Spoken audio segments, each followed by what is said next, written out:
Good morning, it is Wednesday and welcome to Live at the Range. Yay! Oh, yesterday 13,579 balls were hit on this range and the longest carry was Gary Woodland with 354 yards. Yay!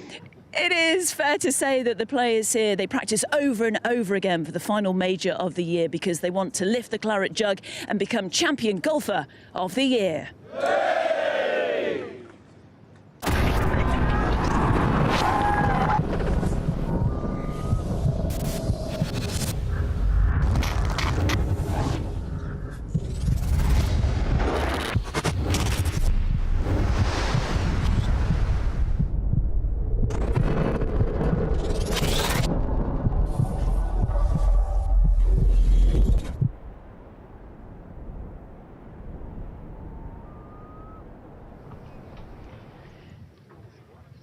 Welcome to Live at the Range. It is Wednesday morning and good morning, Peter Finch. Pete, great to see you. How are you? Absolutely fantastic. How are you? I'm brilliant. I love those pictures. Just honestly, goosebumps everywhere. The start of the final major of the year is tomorrow morning and the sun is shining here in Scotland. We are absolutely delighted. The weather forecast is changed quite a lot, hasn't it? It's fab. It's switching literally every single day. At the moment, at this moment in time, Saturday afternoon looks to be the worst. Apart from that, it's going to be quite nice. Great stuff. Well, the players have been on the range from very early on. Tiger Woods was out here and he's been practicing since he arrived on Monday morning. Did a lot of chipping and putting, short game practice as you would expect. What have you seen from Tiger this week? I mean, he's gone about it in his own way, but to be honest, I do worry about him this week. OK, we'll talk more about him in just a moment. Henrik Stenson, the winner in 2016. Great to catch up with him yesterday, and here's Tommy Fleetwood, who missed the cut last time he played at Royal Troon. Has had a couple of really good results in the last couple of Open Championships, top 10 results, and everyone loves Tommy, don't they? All the fans. Yeah, I mean, he's a fan favourite, and you can see why. Like, he's one of the nicest guys on tour, almost too nice. He is. Great to chat to him as well yesterday, and with his caddy Ian Finnis, who had open heart surgery 3 months ago, was back on the bag at the Scottish Open. Incredible story. So many well wishes from everyone at home to Ian, which was marvellous, and the golfing community here really supporting him. Yeah, it was incredible. I mean, I was messaging him around the time, and even then he was playing it down a little bit until after the surgery, and then he sent me through some pictures. And I thought you just had a chest infection. I mean, literally the biggest chest infection in the world, apparently. But to see him actually back and out here and the support and the kind of love that he's been shown, it's really nice. It shows kind of on tour sometimes is a bit of a bigger family than maybe some people appreciate. Absolutely. It really is. And there's really lovely communities. The players hang out together, go out for dinner together, especially, you know, the European Ryder Cup team. I've seen them just before the Open Championship. They were all hanging out, having dinner. And this morning, some really famous faces. Yeah, star-studded today. If Kev, our cameraman, pans round, you'll be able to see the world's #1 behind us, Scotty Scheffler. I'll get out of the way. It's so busy, Pete, isn't it? Well, now we're on Wednesday. Things have just got a tiny bit more serious. Now, this is the last day of preparation before the event, and most of these guys are going to be hoping that this session that they have today, everything feels great. Yeah. So, I'm hitting it great, get out on the course, I'll see what it's like. I'm really looking forward to it. We'll know who's struggling when we go off air tonight at 6 and who's still here grinding away.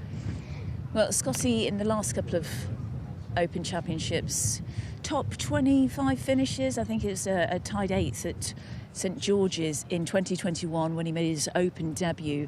The world #1. He was in a press conference yesterday talking about the front nine, the back nine, and the difference between both nines. And Pete, yesterday you walked the course, the back nine. I know your thoughts on it. We've been saying the word brutal, unpredictable. Whatever the elements are going to throw our way this week, we don't know. But for everyone at home who may come and play this course, what is that back nine like? So if you do come and play this course, do not go off the back tees. Honestly, it will destroy you. I was feeling nervous walking around that back nine, and I didn't even have a club in my hands. Every single hole on the back is a challenge. It's long, it usually plays into the wind. We all know about 11, we all know about the railway, how hard it is. But then you have 13, it's back into the wind, it's 470, it's a dog leg, the fairway's so undulating, you can get a bad kick. 14's a tough par 3. 15, again, just a long par 4, straight back into the breeze. You're probably going to be hitting a driver, a long guy, maybe in a fairway wood for these guys. You get onto 17, it's a 240-yard par 3.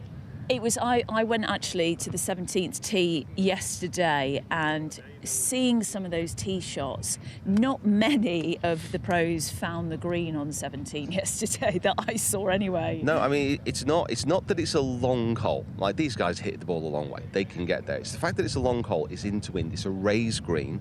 You've got a bunker short right, you've got a bunker short left, you've got the deepest bunker on the course, middle of the green right, which I think is going to see a lot of action this week. And it's about, I think it's about 8 foot from the bottom of that. Like, they're not going to be able to see the bottom of the pin, even if it's like 3 feet away from them. You know, it's a very, very scary hole. And if you're coming into that with a chance of winning, you're just holding on for dear life. Yes. It's so frightening. I'm clinging on. I'm there with you, Pete, right now. Honestly, if you do get a chance to walk around, you do get a chance to see these guys take on the back nine, it will really show the difference between the quality of these players and your everyday golfer. Okay, we'll talk a lot more about the course, but for now, let's go and find George. He's out and about. Where exactly are you, George? Good morning, everyone. We are back, and it is a pleasant Scottish morning here at Royal Troon. Now, look, yesterday I felt like we didn't give you enough Tiger Woods. It's like a drug. I didn't see him once yesterday, so I need more. I'm going to double down for you guys at home today. Look who it is, in all black, looking sensational. And funnily enough, we've found him on the hardest hole at the 2016 Open, the Railway hole. He's found the fairway beautifully, and he's playing a big fade off the left, as we've come quite familiar with of recent, and couldn't quite hold the green. Such a challenging hole. What a way to start the day, Tiger Woods watch. Now, I can tell you that the wind has slightly changed. It's not blistering into the players' faces today like it has been in the past, which makes this so much harder. Tiger's joined by Tom Kim and Maverick McNeely. So there's TK there, almost in our back pocket. He's probably going to have to go right over our Swedes here. But look, there's no better way to start your day. Oh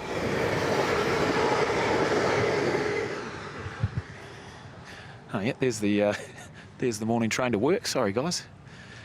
We're having fun here at work. Right, Tom Kim, straight over our heads. This is groundbreaking stuff, risky business.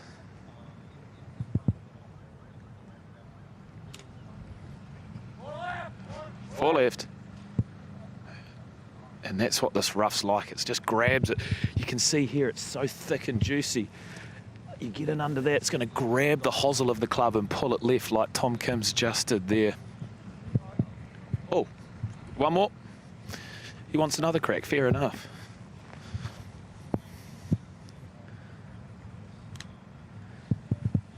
That's better. All right, well, we're going to make our way up to the green, find more Tiger, see what he's up to around the green, because this hole is simply beautiful. One of my favourites. Let's see if Tiger can handle it.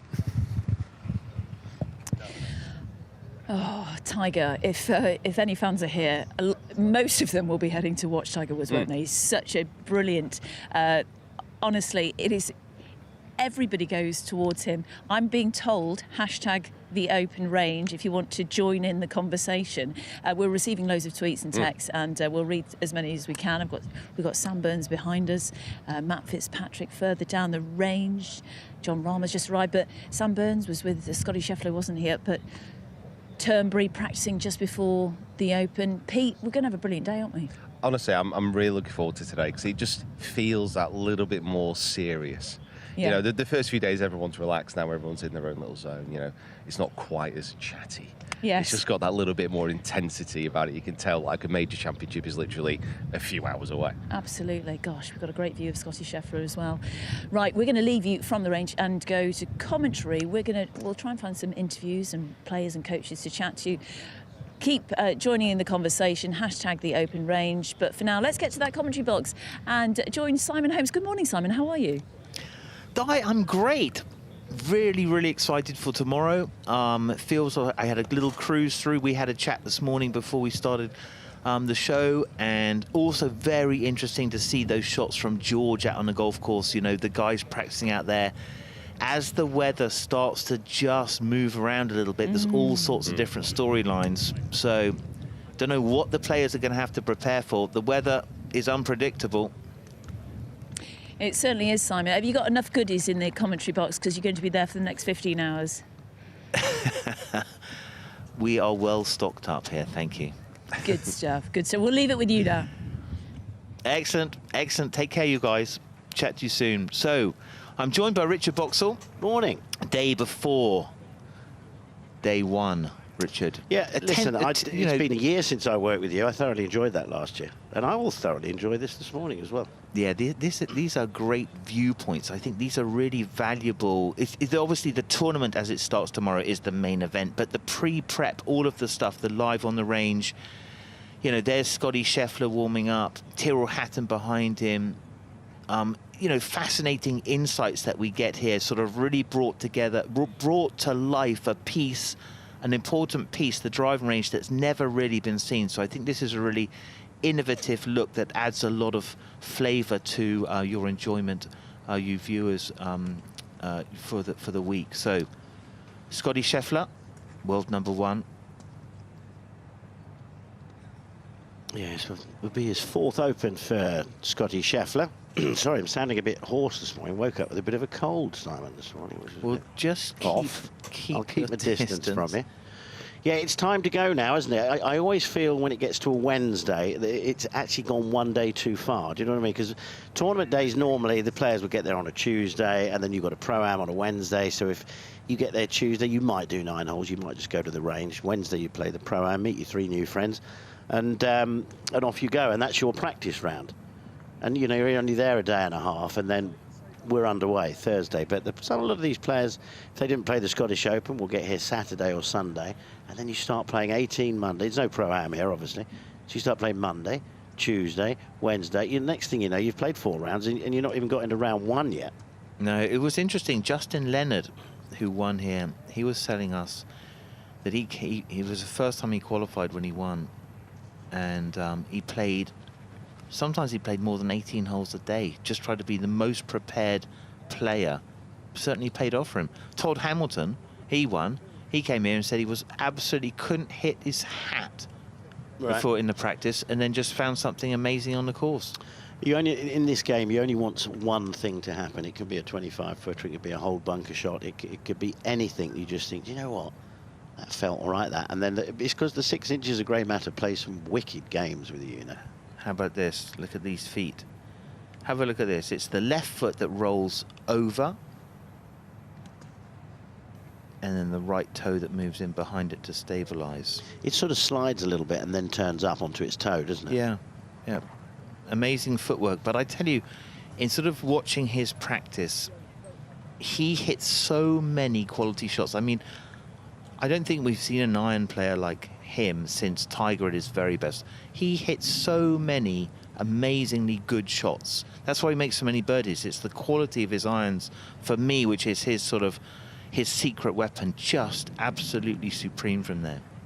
Do you think, I mean, you're a teacher, Simon, through and through. Do you think you could teach him or keep him, you know, on the straight and narrow? Oh, I think when you are a teacher is not that you've got a model that the players have to follow your model. What you have got to do as a teacher, I think, is observe what they do. What are their strengths and weaknesses? Then you've got to learn their model so that then you can compare. Okay, you know what? When you were playing well, you were doing this, and now you're not doing that anymore. So maybe that's something. So you wouldn't necessarily change anything. You'd look at them first of all and work out what they're good at. Yeah, I think you need to work. I don't think there is a model. So, like, his pattern of movement's very interesting, right? So if we watch this from full screen, so for me, he's very, very precise. Look how precise he is with his hands on the club and the face, like really feeling that. Right? And now, about the time certainly by the time his left arm is parallel to the ground going back, he is already shifting well forward from right side into that left side.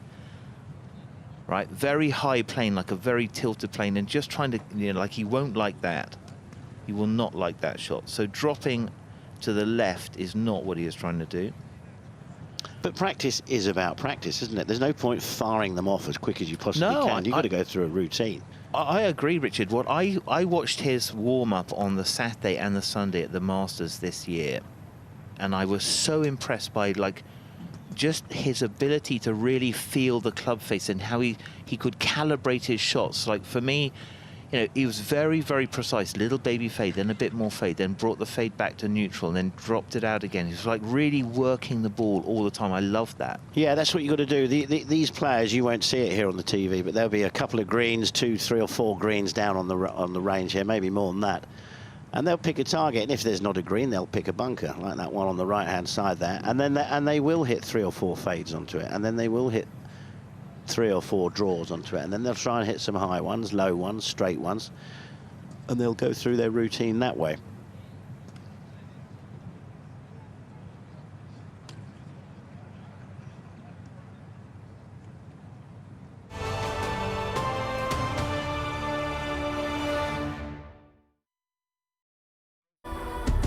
On the tee.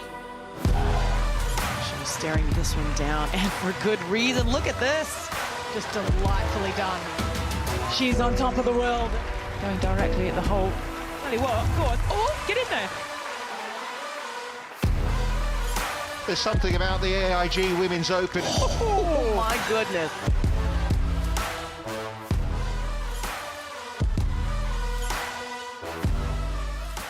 There's no way I should be here.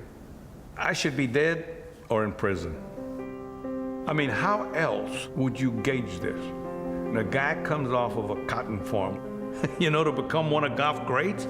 Are you kidding me? He hit the flagstick, and the crowd erupts. He just stormed onto the scene. And he has put it in again. He's a magician. He's got it. I never had any dreams about going on tour. I didn't know anything about it. His story's amazing. His journey's amazing. What a great shot. We were poor. We needed money to buy food. Pete Trevino, a 28-year-old drug broker. Didn't belong. I knew I didn't belong. It was unbelievable. And he put up with a lot. That past is so painful to him. I would like to forget it, to tell you the truth. Our culture has a short memory, and I think it's time for us to be reintroduced to Lee Trevino. I'm playing for my life out here, you know? It is the American dream. Why, oh, why? He hustled the world.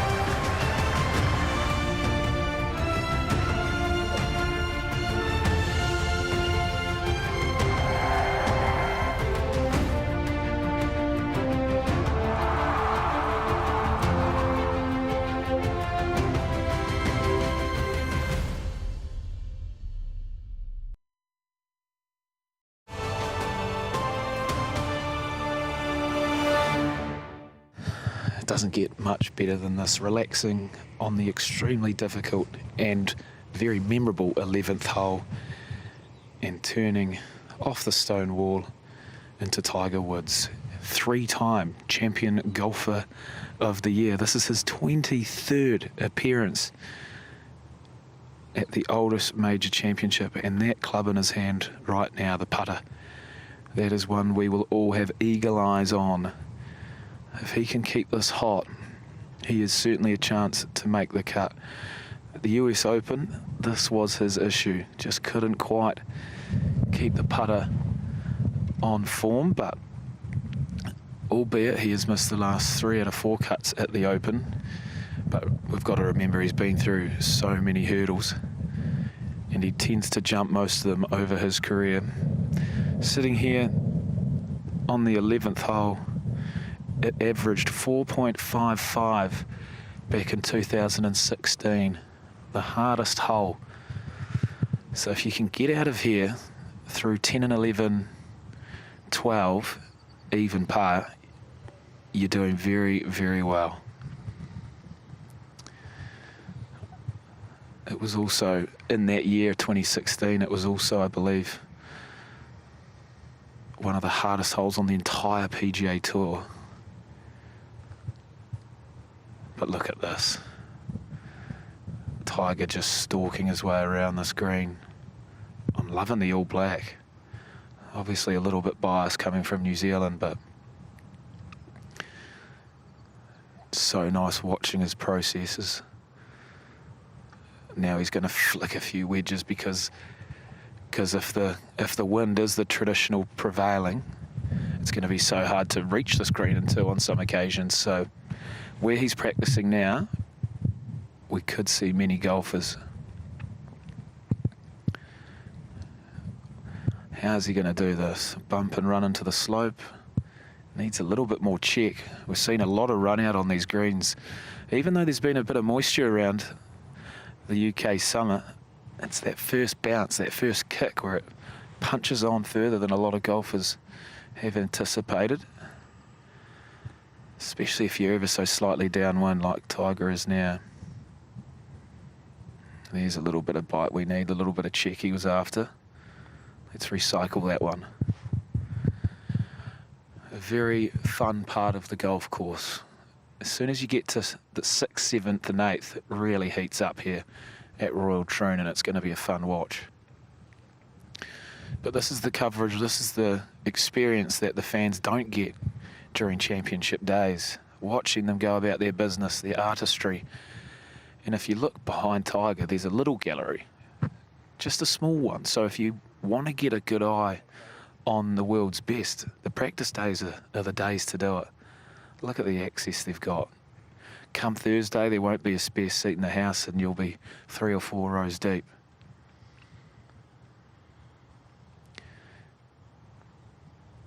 Good morning, Tiger Woods.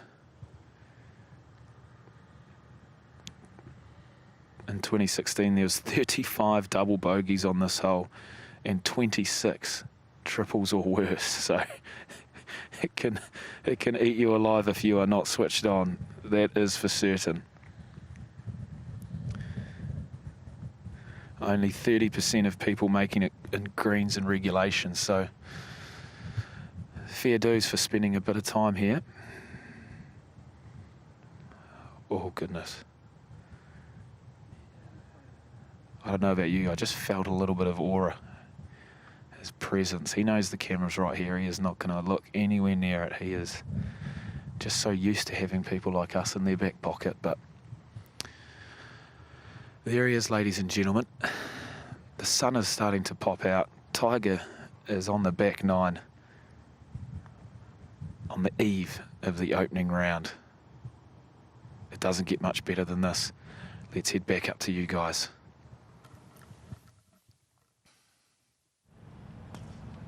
Fascinating to get this view, Richard Boxall. You know, what's the idea really when you're out on a course like this and you're trying to sort of play from the middle of the green out to the corners? What are the players trying to find the feel for? Well, they're trying to have a little feel, first of all, when they're chipping around the green. They're trying to play shots from where they would possibly miss the green. I mean, you could miss it from anywhere. One place you don't want to miss it on that 11th is over the wall for sure. But what they'll do is they'll roll 3 or 4 balls like we've just seen Tiger do, and they'll have a little chip from the back, a little chip from the front and from the side. And then they've got these white discs that they put down now on the green, which is good. The caddy will put 1 or 2 of those out where the holes would be, or could well possibly be during the tournament. And then they'll 15, 20 feet away and putt up to those so they get an idea of the line. Yeah, fascinating. That's a great part of our show. Never really been able to go out there and really understand what the players do when they leave the range, go for a practice round. So Tiger is out there in the middle of our screen, is the world #1, who doesn't look in amazing form to me. Quite a lot of foul balls, and a foul ball for him is a left shot, Richard. So we've seen a lot in his A foul pattern. Ball? That seems quite American, that. Well, he is American. No, I know he is, you've but I mean, observed coming that. from you. Well, I'm transatlantic, Yes, you whatever are, it is. Yeah. Lived in America for ages and absolutely loved it. So here we go. Scotty Scheffler. Driver will be so important. Tee shots. All the parallel lines that he's got there, just working on his practice. Make sure his practice is high quality. There's our top tracer technology. Just giving you the ball follow there. Absolutely fascinating now. The whole of the driving range really has come to life. What a feeling that must be to turn up at a tournament and, you know, and literally think in your mind, I wonder if I am going to win this again this week. Yeah, I mean, his mind seems to me very, very strong, doesn't it? I mean, the Masters performance was really peerless. I mean, he put his signature on it, he put his stamp on it. He's very charming, but he's very gritty. He's got the same sort of killer instinct for me as a Tiger Woods. He's not come here to make up the numbers. He's only come here for one objective. So Let's have a look at Addy's numbers, Richard. So just a 3-wood off the deck here, I think. Yeah, I think this last one he hit, he called it a little bit out the neck. It was a low, sclaffy one to the right-hand side.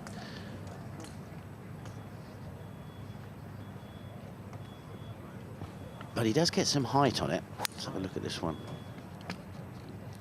That's a little lower than normal, that, as you can see there from the... Yeah, the Americans, though, you know, if you play PGA Tour, Richard, and you're not really ever concerned with the launch, you know, you're almost trying to hit it as high as possible. You come here, and now you've got to play it down. Is that a big adjustment, changing what's your natural trajectory to something that's lower? Yeah, I think it is. I think it is very difficult. I mean, it's almost to the point you think, how can anyone actually do that? You know, because it is... I mean, I used to play, and I would... When I started, I played with just a draw from right to left. Had a few problems and a few injuries, and I injured myself at the Open with breaking of the leg. And then when I came back, I couldn't get on the inside of the ball. I couldn't hit the ball from right to left because my brain wouldn't let my left leg do it. So all I could do was hit it from left to right. And then all of a sudden you're playing golf courses. You've never seen the right-hand side of the course before because you draw it. Now all of a sudden it comes in play. But to change your flight of your ball, I think that's quite a difficult thing to do. I really do. Is that driver? Not a bad shot there, just a little cruiser. It's going to be an important club, isn't it? The tee shots here. The bunkers are one-shot penalties. Those you can count as water hazards. Yeah. But the rough is juicy. If you were watching a few minutes ago, Tom Kim, you saw what happened to him. It's a wispy fescue, but with a thick green base, isn't it? It is, and what happens is that grabs itself around the hosel and, you know, and turns the club over from right to left. And you see a lot of players when they come out of this thick rough, if they don't get it right, it just hoiks straight across the fairway into rubbish on the other side. So, driver here. Go on, sorry, you were going to say something? No, let's have a look at this left foot here. So as he gets into the longer clubs, you see sort of more extreme, that lateral movement into the left ankle. Have a look at this. Really rotated to the outside there. Amazing, isn't it? So, Scheffler's last day of warm-up before the gun goes tomorrow. They'll all be ready now. They'll all be ready to play. They'll really want to get going today. Today's the day that seems to linger on a little bit longer than the others. Yeah, well, Scheffler was here on Sunday on the driving range working hard. It'll be interesting to see how he plans his day. I would imagine he's going to be going out. Okay, yeah, confirmation. He's going out at 10 o'clock this morning, so that's in half an hour with Will Zalatoris and his very close buddy Sam Burns. Now that's the sort of shot he's looking for.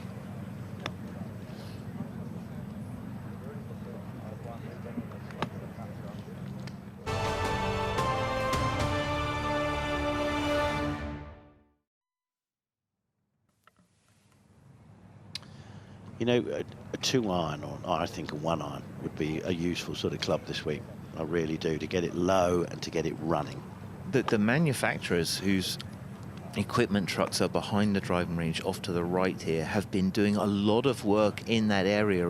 We've heard from Tyrrell Hatton yesterday. He had a 7-wood in the bag, which obviously is not no good. So he was just putting in a new driving iron, exactly as you've just said there. And it's been really interesting to see, you know, how you suddenly adjust. Players now are very versatile to equipment. You know, you think about how many clubs did you change in your bag during a calendar year? Hardly any. Oh, hardly. No. Well, for the putter, it stayed forever. The driver changed very rarely. Very rarely. Once you got a driver that you liked, you stuck with that. Excuse me. And it didn't. I had in the old days, had a ping 1-iron, which was a great club. Sandy Lyle used to use that very, very well. I always found that was a very handy club.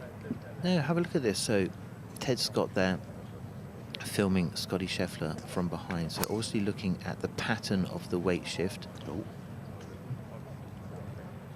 Like that one. I don't know what shot he was trying to hit there, but he's normally trying to hit a fade. So that is clearly, there's something a little bit discombobulated at the moment, just working that out. Ted having a look. giving a bit of feedback, having a film now from down the line. Down the line's looking a bit more at the angles, a little bit more the geometry of the swing. So, hard at work.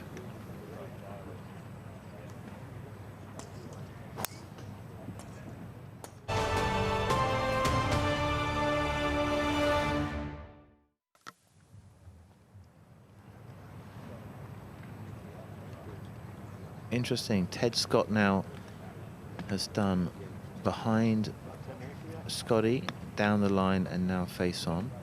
The team, the Scheffler team, alongside Randy Smith, who is not here. That is Scotty Scheffler's coach, lives in Texas. Great coach. Let's have a look at this. So watch how he moves into that left side.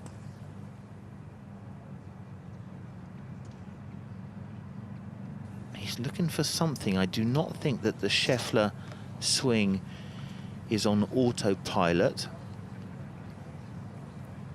It's quite late to be doing work, quite late to be wanting to have a bit of feedback from the caddy, or maybe just a check-up to make sure that what he feels is what he sees, Richard. Yeah, I think, you know, once you...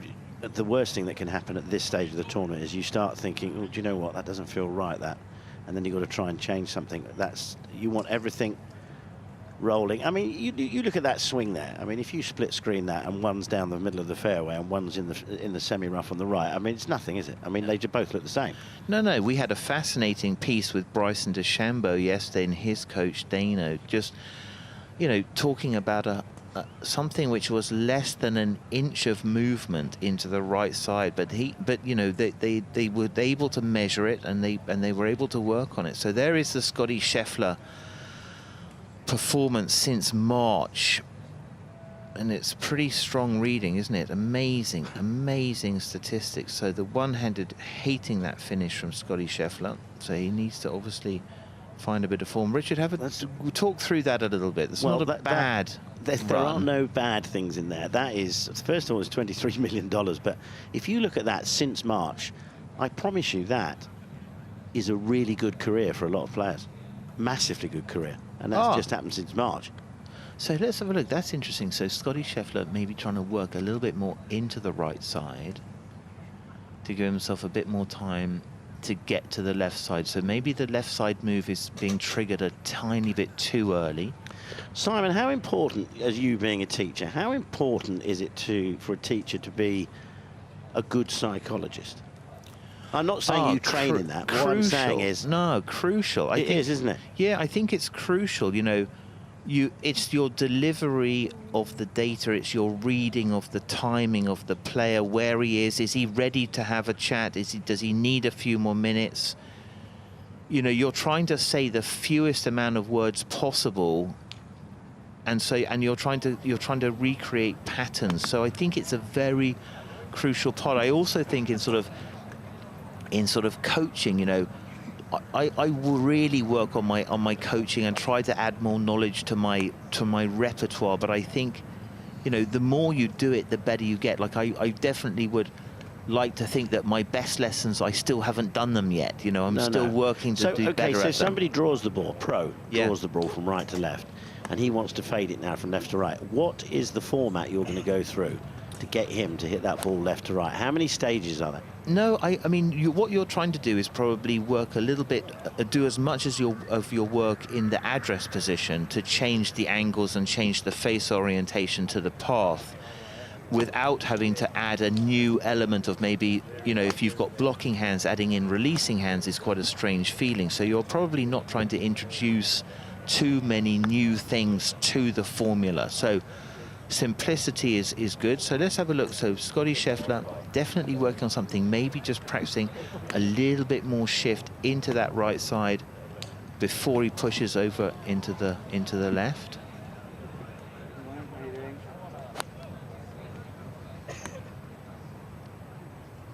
So we will leave Scotty Scheffler, who is definitely working hard on something, not on autopilot, and go and find George Harper Jr.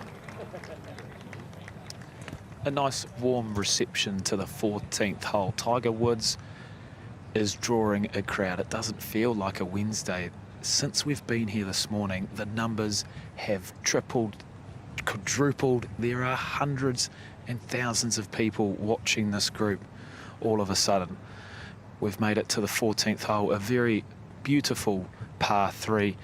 And as you can see down there, there's a lot of bunkers. They just have to carry those. A very easy pin today, plays 200 yards. And either side, there are bunkers which are level. All you have to do is make sure you avoid those. They're carrying 195. But today, the wind has changed. Here's Tiger. Let's get back here. So 200 yards. Should be a pretty cruisy little 7-iron. Riding the wind off the left, and he's just double crossed that a little bit. Yeah, that's a reload. That's a very quick reload, but a very, very cool crowd. In 2016, this played 178 yards, so they've added an extra 22 yards.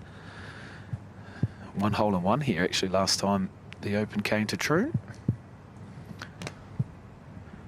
Wow, he's really launched that one way higher, way straighter. We could be seeing another hole in 1 here. Oh, Tiger. Tiger Woods, yeah.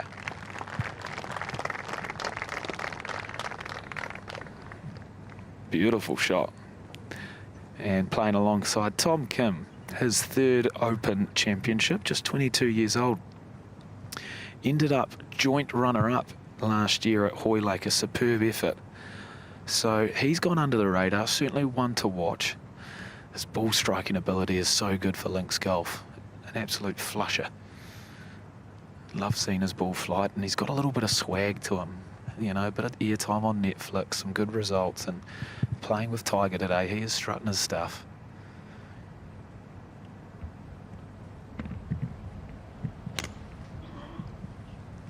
And rightfully so, as this one just leaks towards the pin as well off the left. It'll get a kick. Yeah, beautiful shot as well. In Tiger's pocket. Now, if we turn around and see the green, normally these holes coming home, it's all into the wind, straight in. But if we look at one of these flags, I'd say that wind's sort of, what are we, 7, 8 o'clock? Camera up, Jeff, what are you thinking? What are those flags at? 7:30 to 8, I think. 7:30 to 8, yeah, I reckon that's pretty accurate. So it really changes things up. This wind, I believe, is going to be more like the championship rather than yesterday's one where it was right into the teeth. But 3 pretty good shots here. As I said, the crowds are picking up, all for one reason. And look, the boys are having a seriously good laugh. I don't know who's cracked a funny there, but there's a lot of smiles. It's Christmas Eve here at the Open.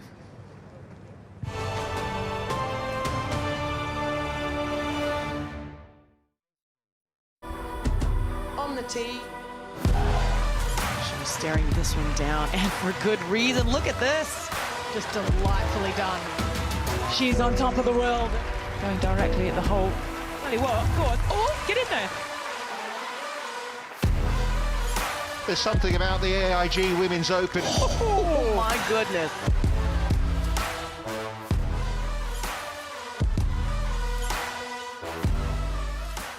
Where do you see yourself in 10 years? In 10 years, I see myself making partner at this firm has been sold.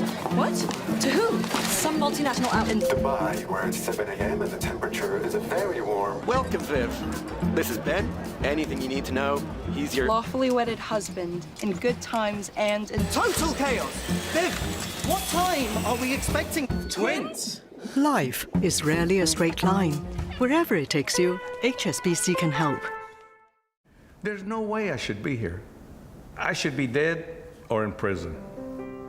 I mean, how else would you gauge this? And a guy comes off of a cotton farm, you know, to become one of golf greats? Are you kidding me? He hit the flagstick, and the crowd erupts. He just stormed onto the scene. And he has put it in again. He's a magician. He's got it. I never had any dreams about going on tour. I didn't know anything about it. His story's amazing. His journey's amazing. What a great shot. We were poor. We needed money to buy food. Beat Profino, a 28-year-old drug broker. Didn't belong. I knew it didn't belong. It was unbelievable. And he put up with a lot. That past is so painful to him. I would like to forget it, to tell you the truth. Our culture has a short memory, and I think it's time for us to be reintroduced to the dream. I'm playing for my life out here, you know? It is the American dream. Why, oh, why? He hustled the world.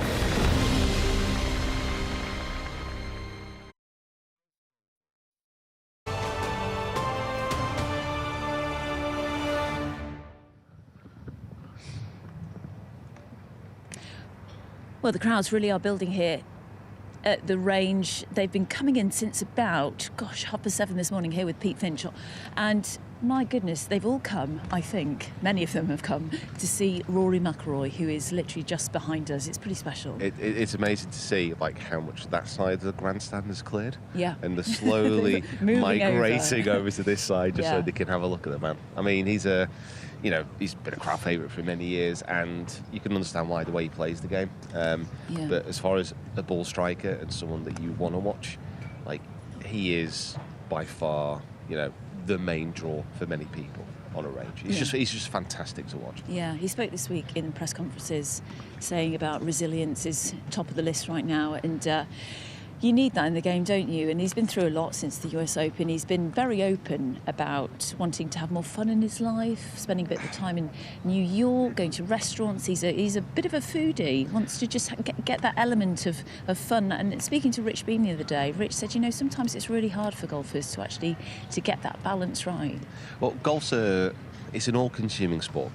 These guys, it's so hard to leave the golf course after a bad round and let it go. And, Rory is someone who does think deeply about the game. He's dedicated to being the very best golfer that he can be. And it's such a strange situation, isn't it? Because he's won 3 times this year, I think, including the Zurich with Shane Lowry. And many people will look at it and think, he's actually had a bad year. Yeah. Because he's not won that major championship again, and the way that he lost it at Pinehurst, obviously, absolutely devastating. What's he doing right now? He's just going through his warm-up. I think he's just on his wedges, just going to be cycling up through his iron. So I imagine he's heading out to the course in probably an hour or so.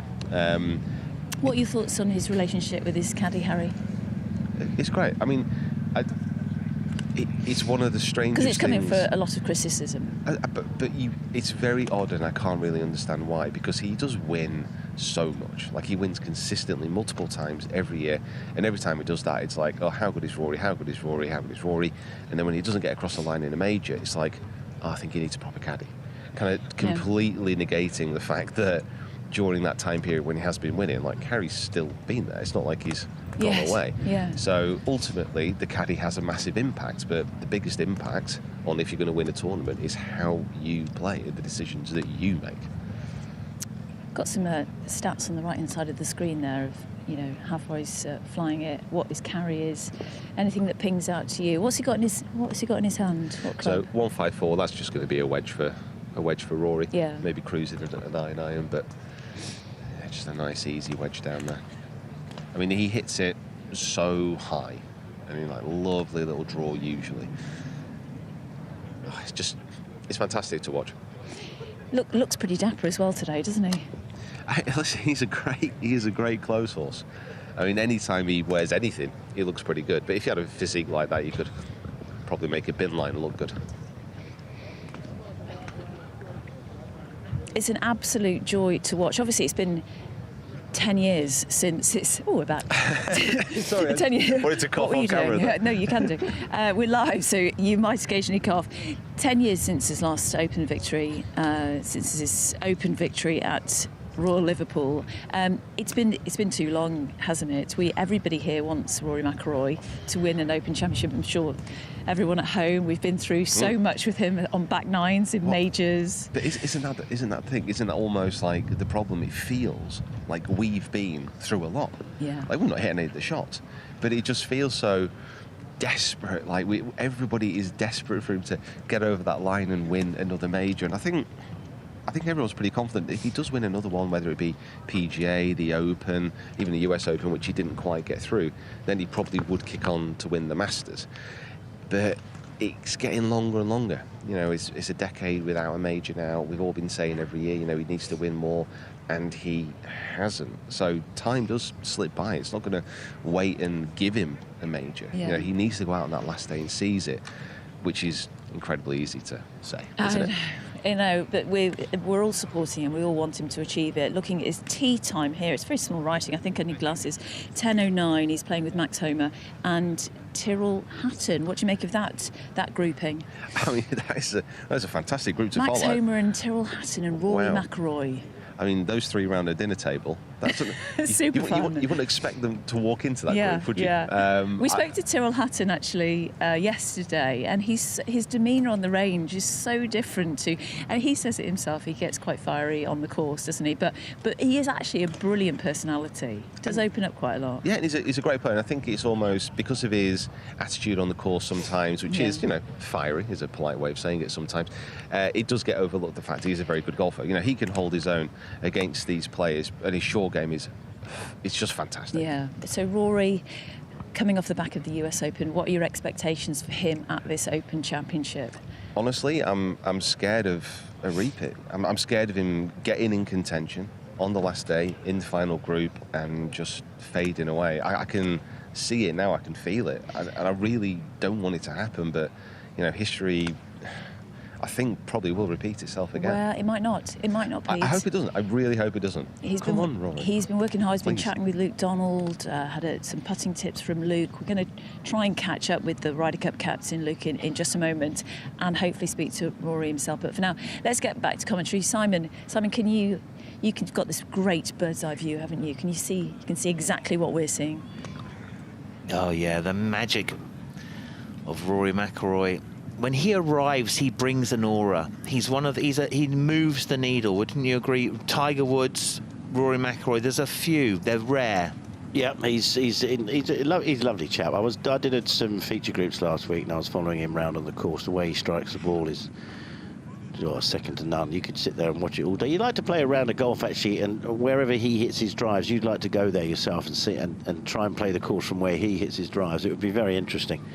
Yeah, it is mad. And I mean, there is, I would say, you know, he was second in the Open. There is results, second in the US Open. And do you not think, you know, the sort of like Tiger Woods, in a sense, changed the attitude? Tiger made, you know, even if you finished second in the Open, Tiger made that feel as though you were still losing. Do you not think he changed the way that we see winner? Tiger, you know, Tiger was the guy who sort of like hated second. He was the person who absolutely made everyone feel as though second was rubbish. It depends what position you are in life, doesn't it? You know, second for a lot of people is nice. You know, nice few quid, and you know, it's lovely jubbly. But you know, he finished second, Rory. But you know, let's put it this way: if he hadn't missed that 3-footer on the last, if he hadn't have missed it, he wouldn't have got all this stick that he's getting. You know, it was a very really difficult part. It was an incredibly difficult part. And given the position that he obviously, you know, if he gives it a go and takes a bit of the breakout, he could be 7 feet away. I mean, I just think that you know, with the attitude though of this whole, if you're second, you are rubbish. That for me, that was Tiger who put that in there. The top 3 in a major was amazing. People used to say, "Well played, Boxy, second in the major, amazing. You're amazing last week." And Tiger almost put second into sort of like a shamed spot. Yeah. No, I know what you mean. But you know, there's only 4 of them a year. Yeah, which is why I think it's like, you know, you come to Rory could also have the thing of, hey, listen, that was a great week for me. I was so close. Yeah. You know, if I keep doing what I'm doing, you know, I will make a putt. You know, I asked Faldo last year, I think, or the year before, when we were in an Open doing the commentary, and I said to him, how much harder is it to win a major than it is to win a tour event? And he said, it is miles apart. He said, I can go on winning tour events day after day, which he could. Yeah. You know, he was the only man. I actually asked him, I said to him, I said, there's a question I've been wanting to ask you for 44 years. And he looked at me in utter horror. And I said, no, don't worry. This was live on air. He said, no. I said, what on earth, for a man that wins 4 or 5 tournaments every year, what on earth made you totally and utterly dismantle your swing? And to cut a long story short, he said, that's a good question. He said, I just realised in majors, he said, that I didn't have it. I said, what, mentally? He said, no, mentally I had it. He said, but my swing didn't. He said, and I had to change my swing. He said, and it was 2 years of really dark moments for him, really was. Yeah, Sir Nick Faldo, built his game around being the best. That's what he wanted to do. So we've got fantastic slab up the right-hand screen. All of this data is brought to you by Top Tracer, our technology partner here with the RNA and the Open and live on the range. The huge screen that you can see, the monitor to the left side, all the players are looking to see what their results were. So technology has really become a huge part of the game, and we have it here for you live on the range so that you can see what they see. This is the place.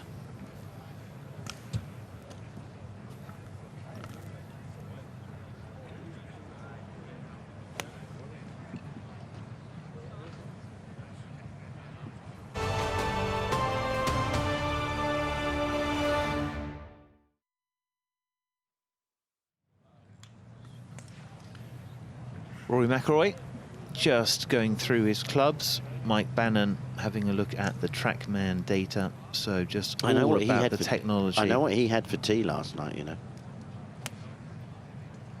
You're going to wonder why I know what he had for tea last night. I went into a certain supermarket. I won't give the name out. But I went into a supermarket up to the rotisserie chickens, Simon. And who was there?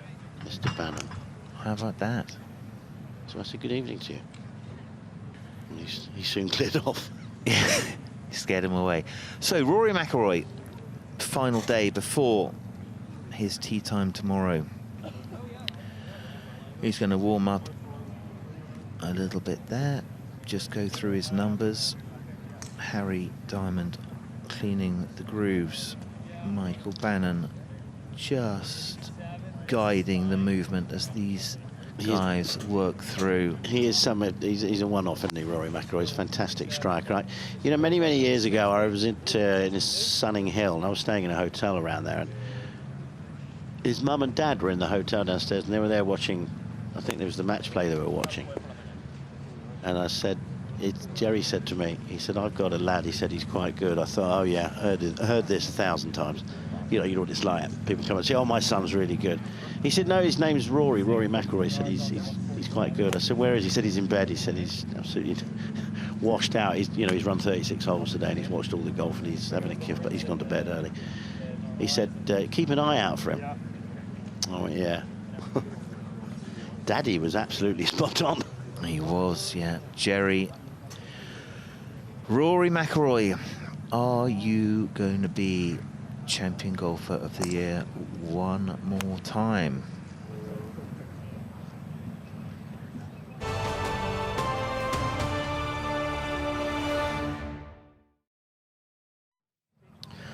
Let's have a closer look at that swing. He has to win more. You know, you can't play 68 holes like he did, you know, be 2 ahead the other week and say you're not going to win more majors. I just can't see him not winning more. Oh no, I think that's right, and I think one opens the doors to many. So we are live at the range, and you are most welcome to come and ask any of your questions at the open range. Anything that catches your eye, we will try to get to it. So let's have a look. McIlroy in communication with Michael Bannon. Some dapper outfits, and you can catch some of that if you're not here and you can't go through the amazing merchandise tent, which is just like a huge Swedish home, Swedish shop. Please scan the QR code, and there you can do your online shopping. I'm telling you, you have to get a yellow umbrella. That is just, if you don't have one of those, you're not part of the gang. A yellow umbrella. The yellow umbrella, I went to get one. I went to get 3. I see you got the black and white one in the corner there, but you didn't get the yellow one, I've got 3 at home, safe and sound, for some dear friends who are not here. We are at the 152nd Open. It is the final day. Richard Boxall, Rory McIlroy. So many hopes, his and ours, aligned.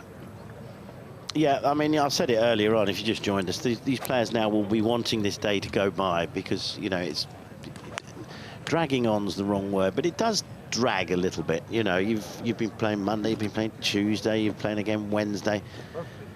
And then, you know, what's the last tee-off time? 4:27 tomorrow. Not that he's at that tee-off time, but it likes of Scheffler are off at 3:10. Yeah, it's a long day. I mean, I played at 4:30. St Andrews I came up the 18th hole at 10 to 10 at night. Amazing. But it is the Open, and you know what? It's a marathon, not a sprint. Look at that finish. So, if Rory McIlroy, if we superimpose his shot and put it over on 17, the difficulty of the 17th, Richard Boxall. Well, number one, I stood on it yesterday with Victor Perez and Podrick Harrington, and the breeze was into off the left-hand side, and they were both knocking 7 bells out of a 3-wood to get the front edge, and it was a brutal hole. You've got the bunker on the left, which into a strong breeze, all of those bunkers obviously are in play. Even those two bunkers short right are in play. You've got the roll-off areas as well. You know, and Troon on the open rotor, these are pretty much the smallest greens on the open rotor. The greens are beautifully shaped. I mean, they really are superb, and they're in good condition, obviously. So Rory McIlroy, let's see what he's got here. Look at that finish. It's just how I think it's what we're capturing is how abruptly all of the speed stops. It's like it comes to such a sudden and balanced stop. Yeah. The golf swing. So Rory McIlroy with what I would say is a driving iron of some sort, right? I don't know if that's. I think that must be a new addition for this week. We have seen the manufacturers interacting a lot with the players, just having a look at sort of the 5-wood, the 7-wood, the 3-iron. He may have had that at the Scottish last week, Genesis Scottish Open, I think. Yeah. So, if you were to copy one piece of the Rory McIlroy swing, I think the thing to copy is sort of just, if we get to watch him hit here, just watch how from the top of the backswing, he moves down into that left leg and then up. So the dropping of the pelvis and then the pushing up of the pelvis, for me, is why he is able to create such a huge amount of speed. I love his finish position. I think it's fantastic, but you've got to have the first bit right away from the ball. So I would, if I could, I would take this takeaway. Please, Lord, could I have this just for a year? And I think I could sort of cope with the rest of it. I think I could nudge it down. Look at these shots. This looks pretty good. And Rory, you were at the Genesis. You saw him play. He was in form. He is in form. Do you not agree? Yeah, no, he is in form. He's in. Oh, listen, I think he's in form. Yeah, the trouble is, everyone expects him to win every single week, and that can't happen. But some of the positions he gets into, you know, his wedge play has improved, but there was a point where his wedge play was not very good. And it was actually quite frustrating because you think he should win every single time he plays. And he was 5th at Troon in 2016, so that is a good sign. He must fancy the golf course and fancy his chances, just moving around a few different shots here. I mean, it's incredible, the power, isn't it? 270 carry off a nice low draw, hits it so high normally, can move the ball around. He's a good shot maker. Would you have that driving iron there, the sort of the loft of the old 1-irons?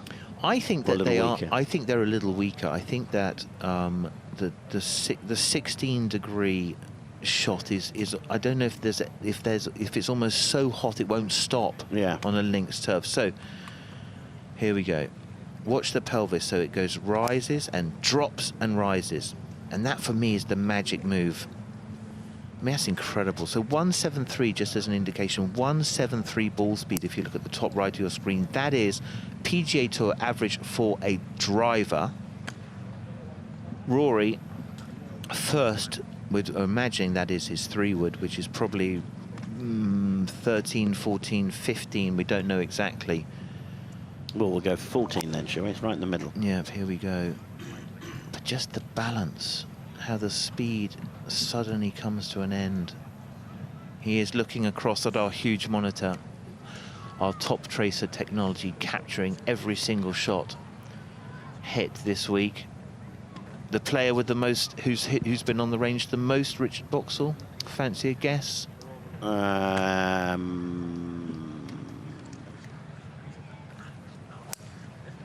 I don't know. Go on. Alex Noren. Oh, Noren, is he? Yeah. Yeah. He's got some interesting moves in his swing, hasn't he? He does. Or in he his practice swings, anyway. I wonder, you wouldn't want to be one of those golf balls hit by Rory McIlroy. I suppose you'd have a lovely view, but you would get a little, little sting. You'd get a nice aerial of the course, wouldn't you? Yeah. 140 feet view. Anyway, amazing to watch this. Rory McIlroy soon heading out for his final practice round. Be interesting to see. I would imagine, yeah, as we thought. So it is Min-Woo Lee, Ryan Fox, Rory McIlroy, and Tom McKibben. Yeah, Ryan winner. Fox, member of Fox Hills Golf Club, which is a very important golf club for especially junior development. Junior development is all about what the RNA is doing, so make sure if you're a member of your club, you grow the game, look after your juniors. They are the future, so congratulations to Fox Hills and their junior academy. They have always had that as sort of one of their steel strands, something to be admired. So out with the driver for Rory. In your way of teaching, would you know, a lot of people talk about moving the ball back in their stance, etc., etc. Did you not, let's just watch this. Woof, off you go. Did you not play the driver just off the inside of your left heel, and then for every club you used, you just moved your right foot in and out? I think that is exactly right. I think that moving the ball, you know, there has been a lot of chat about launch. You've got to get launch, and people sort of put the ball way forward and lent way back, and I don't think that actually was a great solution. It was a difficult change your body, change.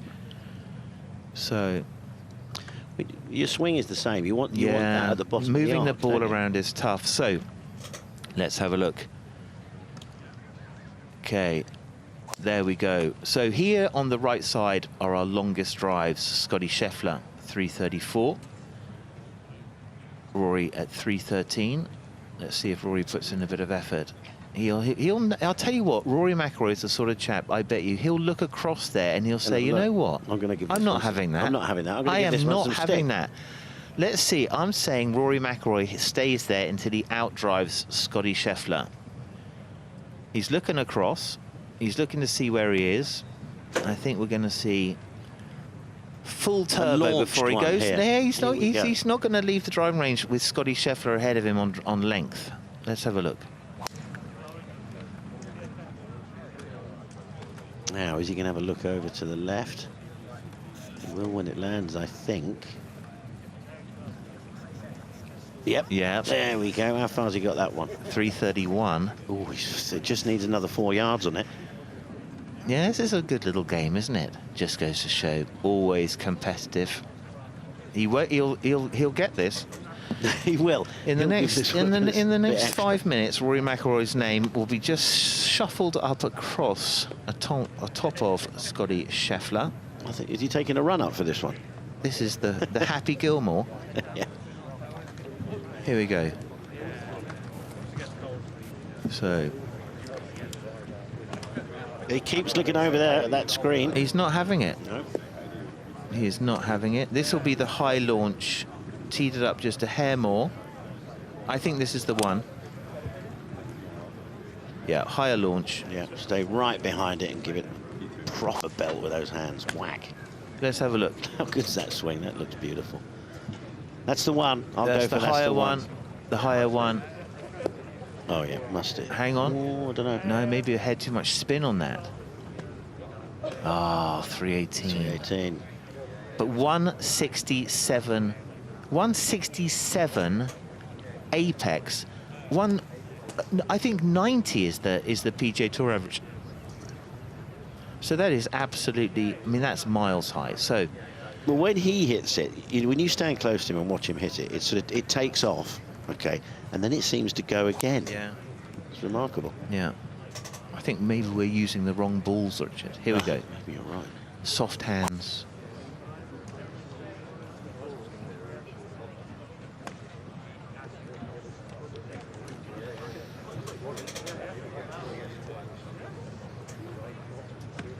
So that was the lower one. It's not even made 300, is it? No, that was I think that was a stinger much lower. Yeah, there you go. So that was, Yeah, so hitting, you can see he's teed it down a little bit there, the hole at the top of the ball underneath the top of the club. This is his links tee shot. Let's have a look. 90 feet of apex. You can see working hard to keep that ball flight down. Yeah, 96, that's the stinger. Little baby fade. Amazing. Look at the differences in the apex there. Rory McIlroy's shots. So, Rory McIlroy, this is the stinger.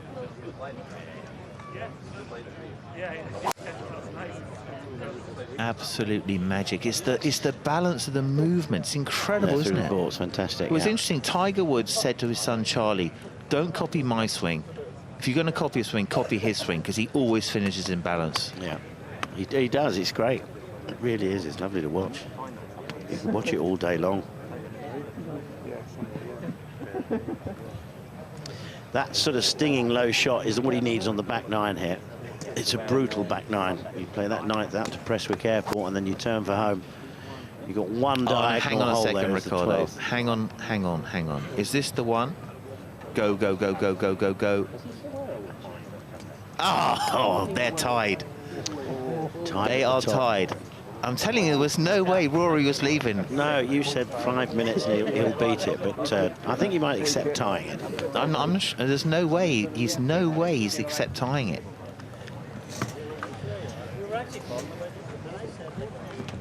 He is not having that. 169. I mean, you wouldn't even be able to see that. You wouldn't be able to follow that. Something going 190 miles an hour at 169 feet in the air. That's a missile, it's not a golf shot. Right, here we go. Rory to nudge ahead of Scotty Scheffler. Let's put some effort in, Rory. Come on. Now, different shot. That's his little baby draw. That's well short, isn't it? That 292. That was the bullet. That's the low one. But that will run. Oh, it'll run. Plenty of run on it. Yeah.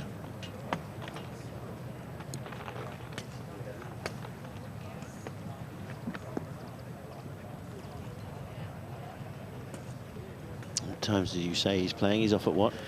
He is going to be 10:40. Minwoo Lee, Ryan Fox, Rory McIlroy, Tom McKibben. What an amazing day for Tom McKibben. He's a good player. Minwoo Lee. Now I think he's got a little bit of pizzazz as well. You're a Minwoo Lee fan? Yeah, very much so. Yeah. Again, another great swinger. I think Minwoo Lee. Here we go. Let's have a look. That's the stinger as well. This will be just under 100 feet of apex. Baby draw. Having a look across to our top tracer technology. He was playing with Tom McKibben, you say, very nearly a few weeks ago, won the Italian Open. His caddy, Dave McNeely, was telling me, he said, I got everything done, and, you know, I'd probably had a couple of beers, and I'd packed everything up, and I was down at the train station, and everyone was dropping shots on this back nine on the golf course. So here they came back, one playoff hole, and Marcel Siem won. A bit more height on that one. 315. Easing back a bit. No, let's have a look. I'm telling you, I know Rory. He's not walking off in second place. Not on carry. He owns that. There's his run. Best results. Some amazing run, isn't it? Okay. Oh, no, 85 ball speed, that's not enough. Maybe hit that a hair high at the face. Oh, no. No, it is. He's got it. 345. And now we're done. Scotty Scheffler, have a closer look at some of that. Yeah. And he has as well. Look, put the head cover back on. Well done, Simon. I'll give you full credit for that. Our work here is over. Amazing. How you go there. So he's going to leave that as a marker. That's going to be up there all day. And that just goes to show you are not as good as me. And that's a message. Well, you're not as long as me. You're not as long as me.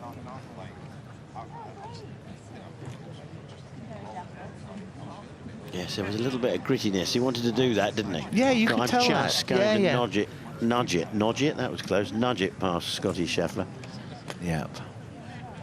And everyone's going to come on there and go, Rory McIlroy, 345. You are carry though. Yo, carry. Carry. Yo, yeah. It's massive. I know they hit the ball the wrong way, but that's a big hit.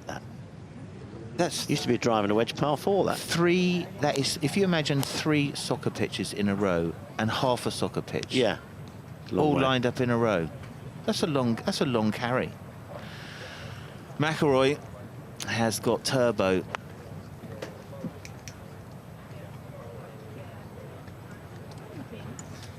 Amazing.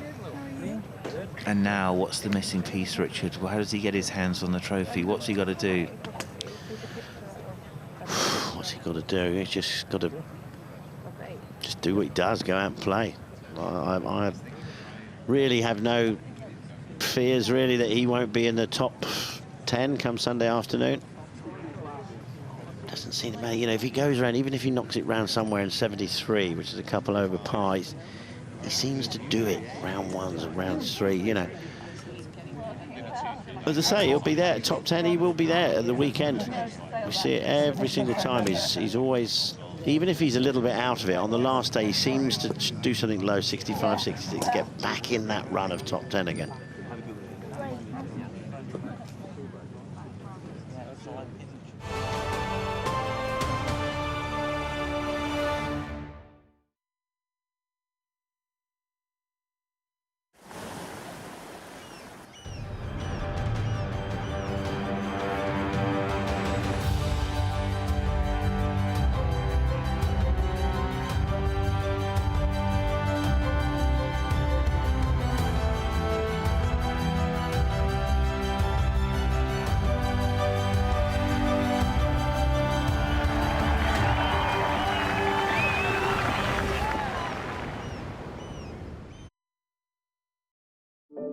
Control.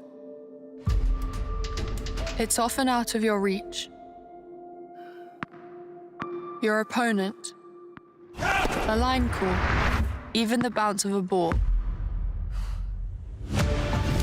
Every game is full of unexpected twists and turns. You have the lows, the injuries, being away from home, the pressure.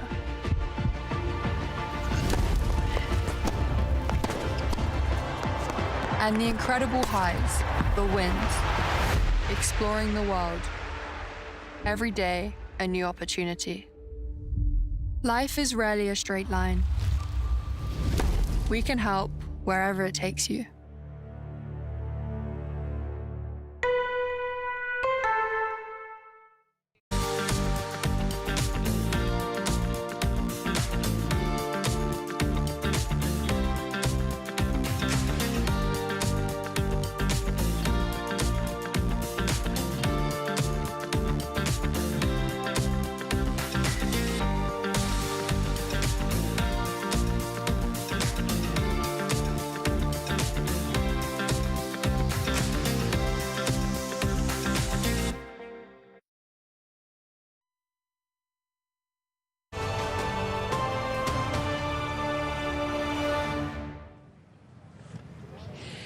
You will definitely know whose bag this is, and we're stood by the man himself, Rory McIlroy. Rory, it's glorious to see you, and your bag. It's just, tell us about this one.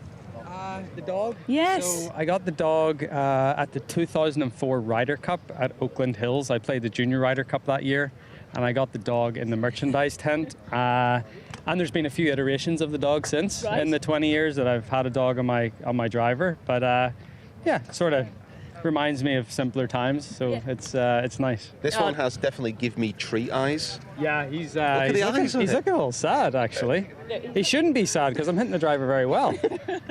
We just saw that, actually, here on the range at Royal Troon. Really great to see you. It's been a busy few weeks, as we all know. It's all been documented.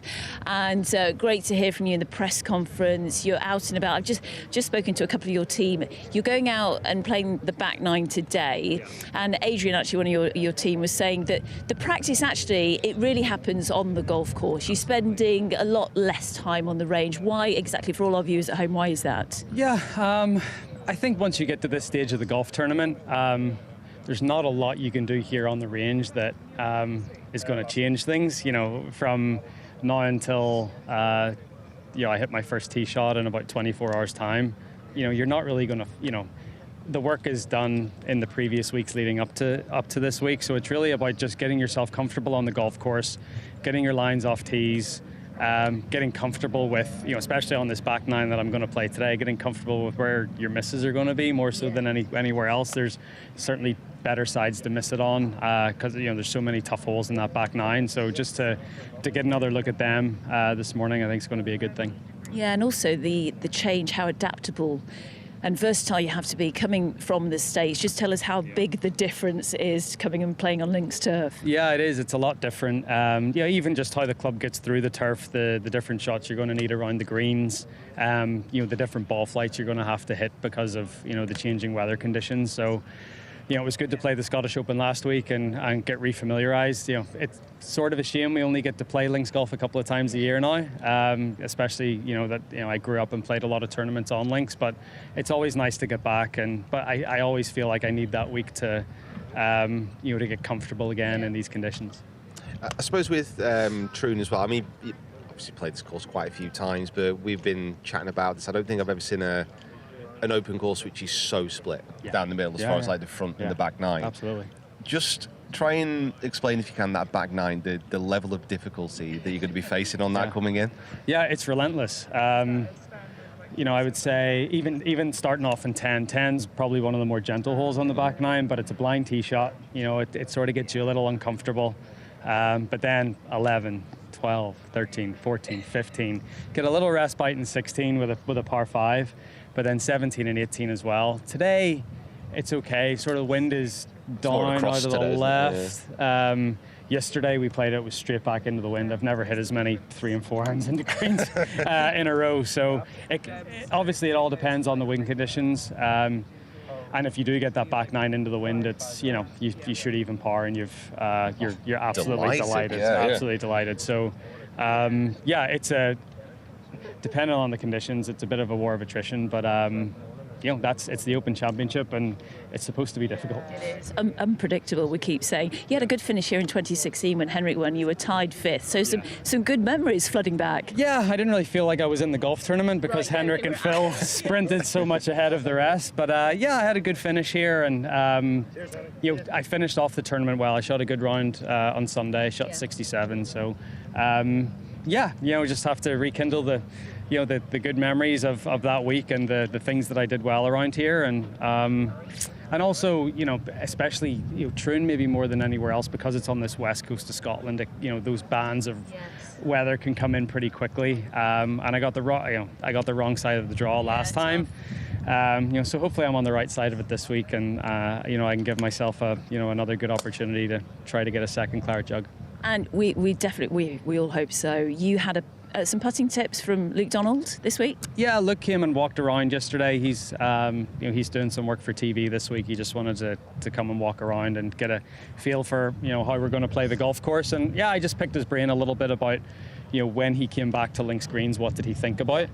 He talked a lot about the tempo of the stroke. He tried to make his putting stroke a little brisker and a little shorter. If you look at all the old videos, like the 70s and the 80s, how much pop the old guys had in their stroke, and I don't necessarily want to pop in my stroke, but just a little more assertiveness through the ball, which was something that Luke concentrated on, and a nice little tip. Oh, great stuff! And you're playing with Max Homer and Tyrrell Hatton in your group. Yeah. Happy with that, or do you not want to play with them? As draws go, I thought it was a very good draw. Yeah, absolutely. Yeah, good to see Tyrrell. I had dinner with Tyrrell a couple of Sundays ago in London. A few of the Ryder Cup teammates got together, which was really nice. I play with Max all the time back in the States, so it's a very comfortable grouping. Obviously, I don't get to see Tyrrell as much anymore, but it's a good draw. Great. So we'll let you. Looking very dapper, I must say. Everyone in my ear is saying you're looking great. My belt. Oh, I'm sure we can find that. Okay, he's hiding that. You're off to the 10th. Yeah. Great stuff, Rory. Really good to see you. Wish you the best of luck. And back to our commentary team. Awesome. Great. Rory McIlroy. He is magic, isn't he? He's a special chap. No, he really is a good chap. Very, very generous with his time. He's an amazing ambassador and really do wish him a very, very successful week. It was interesting to hear him talk about the back nine, because it is a brutal back nine. I mean, with that normal wind in two off the left-hand side, you've got the railway line that runs down the right-hand side, you know, down the 11th. It is very difficult, and if, like he says, if you could knock it round there in that back nine in 35 level par, you take that every day.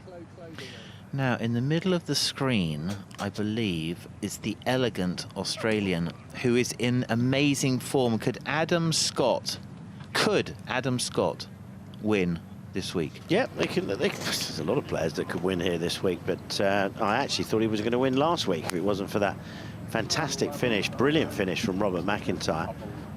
4 under for the last 5 holes. Yeah, Scotty just looks. I watched him on yesterday morning, and I just thought he was looking fantastic. He went out with Cam Smith, who also said, wow, we've just witnessed a stripe. So Scotty has said it every single place he's looked. He would be an incredibly popular winner. Is he, for you, one of the best swings? Yeah, I think he's got an iconic swing, and if you look behind him coming onto the driving range, the Big Easy, he's also got an iconic swing. He just won the last senior major at Firestone. But for me, Adam Scott, I think the angles there, like if you were to say, how are you supposed to stand to the ball? Look how tall and elegant now he is, the hips. There is something about that address position, as much as he hates that one, which is amazing.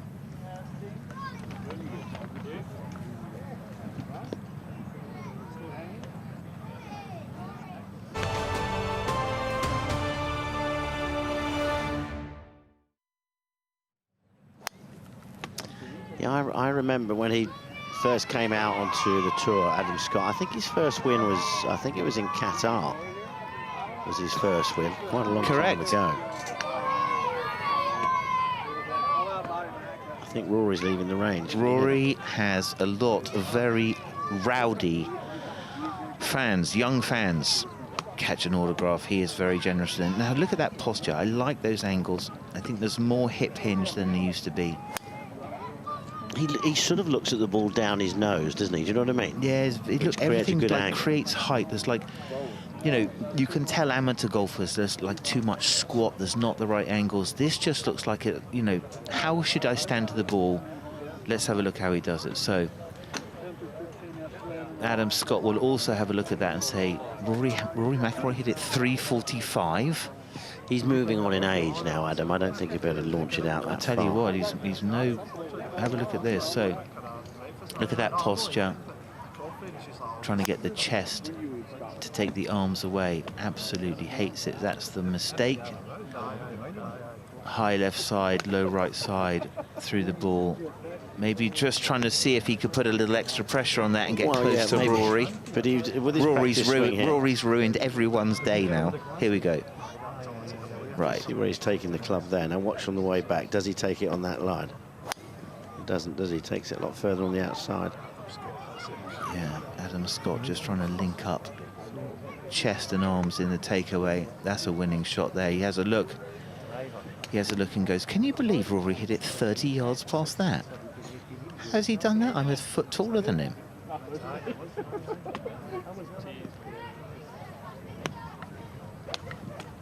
Played nice yesterday. Should have seen it out there.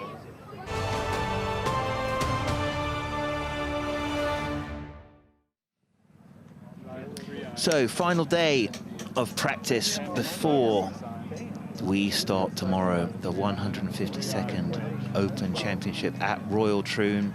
That is Adam Scott in your picture. Rory McIlroy has been on the driving range and just left. Ernie Els just came into vision. All the superstars are aligning here at Royal Troon. And your winner is? I'd love... can I have Rory McIlroy? Yeah, because I am. Yeah, I'd love Rory McIlroy to win. Look at that.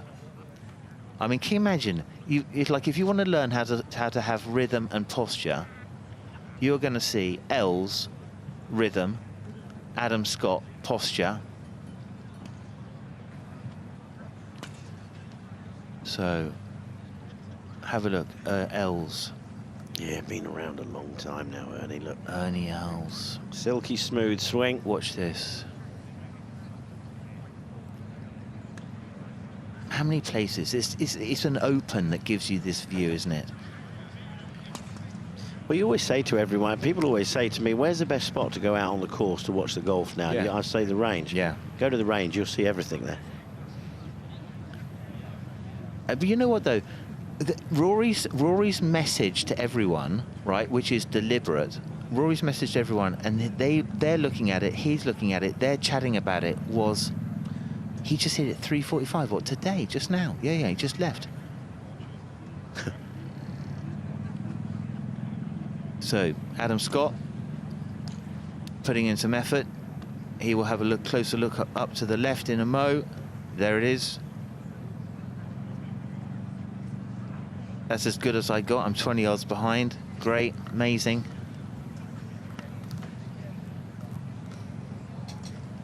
So there you go, Adam Scott. There was one in 2012 that was painful. So here we go. Not sure. That's not Adam Scott's drive. No, not at 144 carry. It's not. That might be it though. Coming up, is it? No. Adam Scott's drive is about 175, 178 miles an hour at ball speed. So that is Ernie Els, who is just next door clipping a few wedges. So Els hasn't lost it, has he? It's still like it's very flowing, isn't it? Nice, excellent timing. And a big win. Firestone is a really, really difficult course. I'll tell you what, you get some people on the range here, don't you? Oh, yeah, but you know what? It's the hub, isn't it? There's a lot of work to be done. Right. Adam Scott, I think these are about as fast as that Scotty's got there. He's having a look to see how close he gets to Rory. I haven't asked you. You've got somebody here that you're looking after? Who are you looking after? No, I'm not coaching anybody this week. Oh, you're not? No. Nobody? No.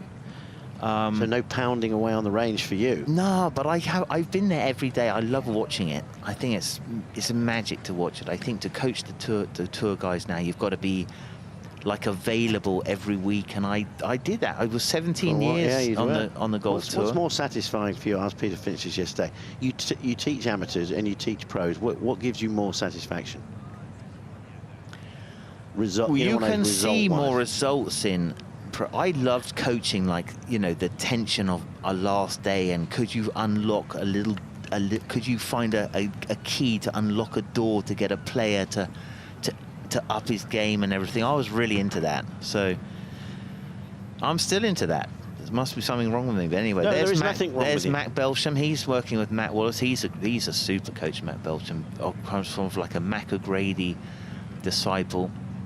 Very educated coach. So but that's where I think you've got to be a good psychologist. You're there on the last day. You've got to somehow get it over to your player. Yeah. You know, he's not going to. I don't think he's going to unlock anything on that day.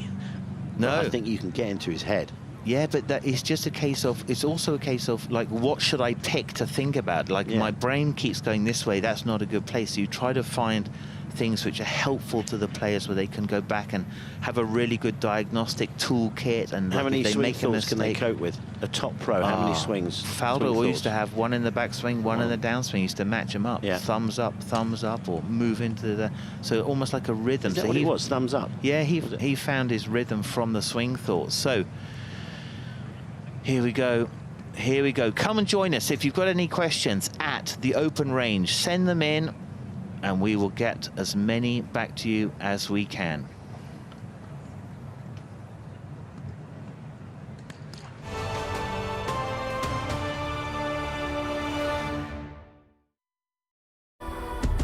On the tee. She's staring this one down, and for good reason. Look at this. Just delightfully done. She's on top of the world. Going directly at the hole. Really well. Go on. Oh, get in there. There's something about the AIG Women's Open. Oh my goodness.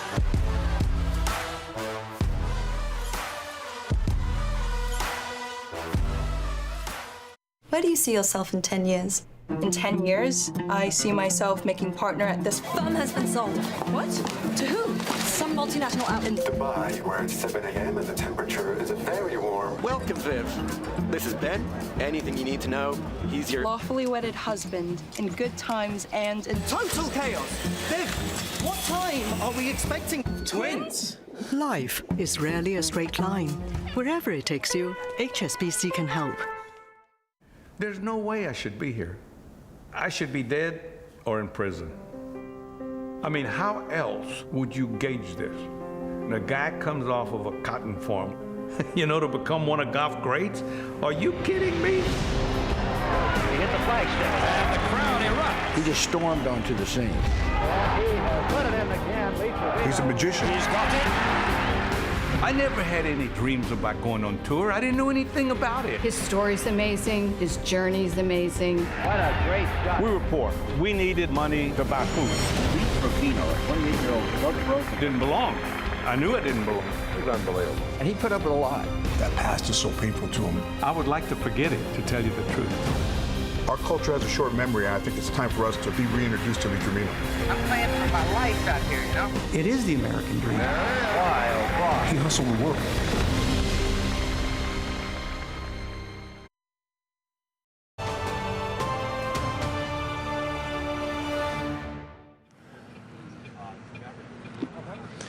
And here we are once again, the penultimate hole, the 17th.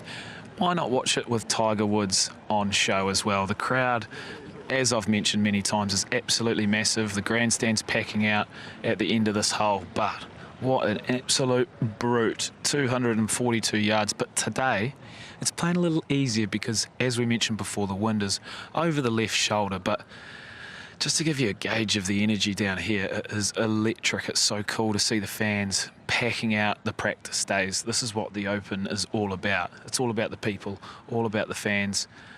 And this is their one chance. For a lot of them, it could be the last chance to see Tiger Woods at an Open. Will he return next year? Will he return in the future?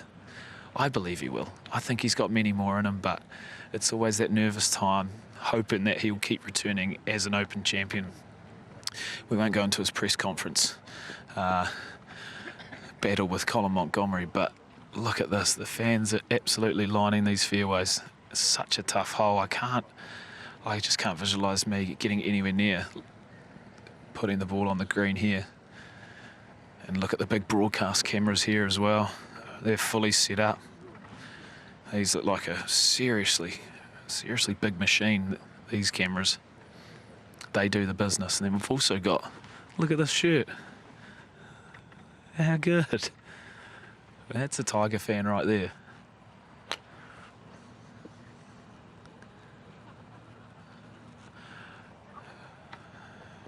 Definitely going to try and have a word to him shortly.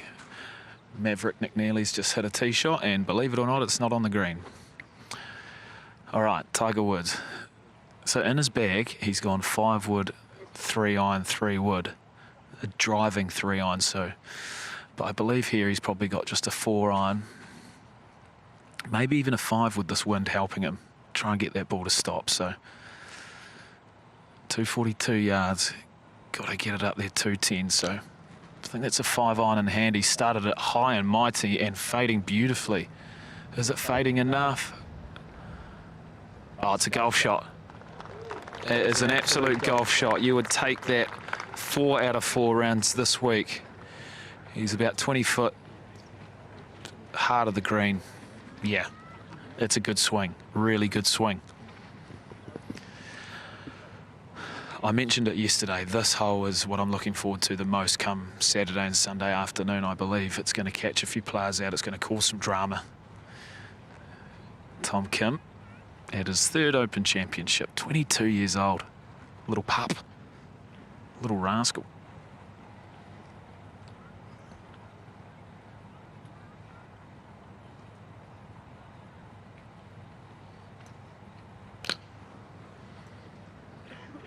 Hold your line, even if you're slightly off. And see you later, that's bunker bound. But while we're here, I think we've got to check out this shirt, don't we?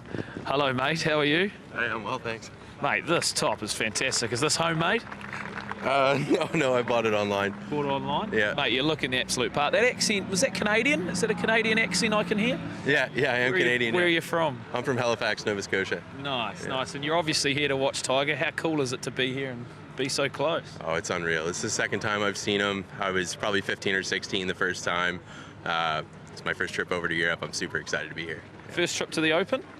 First trip to Europe, first trip to the Open, both for sure, yeah. What are your first impressions of the setup and how magical this place is? Oh, it's unreal. It's fantastic, super pure. Everything's awesome. Really beautiful course. So you haven't obviously been to Scotland too many times because you're just wearing a t-shirt, but it's a beautiful day, isn't it? But have you got extra layers for later this afternoon? Oh yeah, I got a layer. I'm from Canada though, it's cold there. Yeah, that's a good point. And just, 2 holes left of Tiger, so you're going to enjoy it, and then what are you going to do this afternoon? I'm going to go look for a Colin Montgomery shirt and see if I can find one with Claire Jug on it. We love that. Well, best of luck to you, mate. Nice to meet you. Enjoy Tiger. Fantastic. Oh, really great stuff. A super fan following Tiger Woods. David Howell, you're here for the first time. I'm seeing you for the first time. Great to see you here live at the range. It's a pretty special place to be. I've had Pete Finch this morning. We've caught up with Rory McIlroy, who was in very relaxed mood, actually. I asked him about practice. He's not going to spend too much time on the practice range. He said the practice really happens out on the golf course, so he's going to get out there for as many holes as possible. Would you agree to do that here at the Open? Perfect, absolutely. Get on the golf course, playing these links wins. Typically, this often happens. They've had one win for the first 3 days. Going to switch tomorrow. It's going to switch. It's going to be completely different. They won't have faced the golf course that they're going to play tomorrow in their practice rounds, which is great, isn't it? Yeah. So it's going to be a completely different challenge. But yeah, quite right. Get out on the golf course and hit a few shots. And Rory knows what he's doing, doesn't he? He knows the golf course. He does, and he's in good form. We had a bit of an inspiring chat. I said, you can do it this week. He said, I know. I said, when you win and lift the claret jug, you'll remember the chat that I had with you telling there you. There we go. You were the difference. Peter was taking the mickey out of me. No, it was really, really wonderful to chat to him. He was such a relaxed demeanour, had his team around him, Michael and Harry. And, the fans, we all want him to succeed, don't we? It's the story it's a fairy tale story if it happens come Sunday. But this is what we're here for, to watch possibly a Rory victory. Well, we do, but there's 157 guys here who don't want him to win because they want to do it, don't they? Get their hands on that coveted claret jug. But yes, of course. Do. Certainly a fan favourite, no doubt about it. And I would be willing him on. It would be great to see him lift a major trophy once again. Yeah. Let's have a little walk down here. We've got Ernie Els, who's just won his first senior major. We spoke to him on Monday, flew overnight. He won at Firestone and was in absolutely brilliant mood. I bet he was. Yes. Yeah. He's been going to Firestone for the last 22 years and finally a victory on Sunday. So I was on holiday. What major was that then? It was the seniors major. A seniors major. Yeah. Very brilliant. Good. Yeah, brilliant result from Ernie, who is obviously a previous Open champion, but just one of the best swings in the game, really. Amazing, isn't it? I know I've known Ernie for 25 years, and every time I see him, I say, what are you working on, Ernie? He says, bit of setup. Oh, really? Anything else? He says, just a bit of setup. Yeah. And a bit of rhythm. Fight, setup and rhythm. Only it was that easy. I know, but the best players make it easy, don't they? Not too many swing thoughts. Sean Crocker actually next to Ernie Els on the right-hand side with the cut-off sleeves. We spoke to him yesterday. Jamie Goff is his coach, and Steve's got Stevie on the bag, and he qualified. It was a late qualifier for this, but American, looking forward to this event. Last played in an Open at Carnoustie, so quite a few years. So for these guys, it's brilliant to come over and play. Sean's regular on the DP World Tour, DP Tour member. Great lad, hits the ball an absolute mile, and very, very popular on our tour. He's a nice lad. And his caddy Stevie, he's all right as well. Yeah, he's not bad. They've got an interesting dynamic, actually. Aren't you, Steve? You're okay. It's not true what they say about you, He's not going to get rid of him, not just yet. Let's have a little wander further down the range, and lots of George actually was out on the course with the Kiwi contingency, Ryan Fox being one of them. He's back here at the Open Championship, a few of them playing together. But these practice days, they are so crucial, and you can feel the atmosphere building for those tee times tomorrow morning. I said to Rory, you're playing with Tyrrell Hatton and Max Homa. That's quite a lovely grouping, isn't it? Yeah, absolutely. Quite very comfortable fun. with that, assuredly. Yeah. Max is a nice guy. Tyrrell, he's always good to watch as well. So there'll be a good vibe there. And they'll enjoy playing with Rory, of course, no doubt. So yeah, one of the star attractions. That's nice on a Thursday at the Open, isn't it? Not bad, is it? And it's a long day. The tee times, they spread from 6:30 to whatever, nearly 4 o'clock, isn't it? And quite a crucial thing, getting that nice tee time. I always wanted to get off early Thursday morning if you could. Teed off first once. You did. Remind us what year that was. I can't remember, but we were at Hoylake, and my clothing sponsor had me in bright fluorescent green. I remember we spoke about this last year. I was so uncomfortable because I'm a beige man, really. Well, I'm a blue man, not fluorescent green. Fluorescent green, do you think it would suit uncomfortable. him? We need to get a photo of that. Better today. Yeah, you've gone very dark today. But yeah, it's a great honour teeing off. Funnily enough, when I played here in '97, I was in the first group here as well. Wasn't so much an honorary starter role then, though. It was just like, you're a qualifier, get out of the way. Get out of the way. 6:35, off you go. But if you got an early start tomorrow, you're delighted because you just no. The anticipation is over quickly. It's an early morning, but get out before the winds get up and try and put a good score on the board. I mean, if you were, Rory said he was on the wrong side of the draw in 2016, and if you were, you just couldn't keep up with the likes of Stenson and Phil Mickelson back then, could you? And interestingly enough, I felt that week, clearly those two, Mickelson and Stenson, were way better than everybody else. But you had to be up with the leaders come Saturday, because the late tee times, the wind started just dying down as the afternoon went on. And if you were off like late morning or something, 2 or 3 hours before them, trying to catch up, you just couldn't do it. No. Because the conditions got so much better. So yeah, really important here, I think, to be right up with the leaders all week. Yeah, I mean, the tee times go on so late, don't they? They so do. 3, 4 o'clock, it's unbelievable. Bringing the bins in, they call it. Bringing the bins in. You feel the last group. Really? Yeah, we used to talk about if you were a qualifier and the bin men are coming along emptying the bins as you're trying to hold putts. Yeah. Oh my goodness. Yeah. Let us know what your thoughts are about this Open Championship, previous Open Championships, the chat that we had with Rory, hashtag the Open Range. We'll read out some of your questions and get them answered. For now, let's head out though to Wayne Riley. He's managed to catch up with Tommy Fleetwood. Over to you, Wayne. Tommy, playing in America and to come back to links golf, how do you feel about it, growing up on this kind of stuff at Southport? Yeah, I love links golf. I feel like most people do. There's an adjustment. There always is. I think the way that the sea air hits it, the wind, the way the course reacts. So there's always an adjustment period. Even for someone like me, I guess, who has played on links all my life, but we don't do it very often these days. But it's great. I love it. Yeah, I mean, you say that you don't play. Would you like to see more of it? Links golf? Yeah, with the nicest of conditions. You don't get that in Orlando, mate. No, you don't, do you? No, you don't. So how you find the golf course? The rough's up, it's tough. Paramount, you've got to find the fairway. It is tough, isn't it? Yeah. Like at the last Open, I was playing terrible when I played here, and I think, you can easily look at Henrik and Phil going down the stretch, and Henrik obviously broke records. I watched it. It was unbelievable. JB Holmes was third, about 10 shots beyond. 6 under it was, because I looked, and 2 under made the top 10. So it's easy to look at that and think that that you have to shoot some ridiculous scores, and it doesn't feel like that's possible really when you're playing the back 9 into the teeth of the wind like yesterday. So it's a great test. It really, really is. It's a proper. It's a very, very tough venue, and I think it has got a good list of winners as well, which is always a good sign. You've got a great game for any golf course, Tommy, but do you feel as though you're built for it? I feel as though you're built for this time of game. You can flatten it out. You can hit all the shots. I mean, do you feel confident coming in here? Yeah, I try and... or not get too far ahead of yourself. I try to try and make sure that I'm built for any type of golf course. But I do love links golf. I love the challenges that it presents. I obviously do like flighting the ball. It's always been a strength of mine.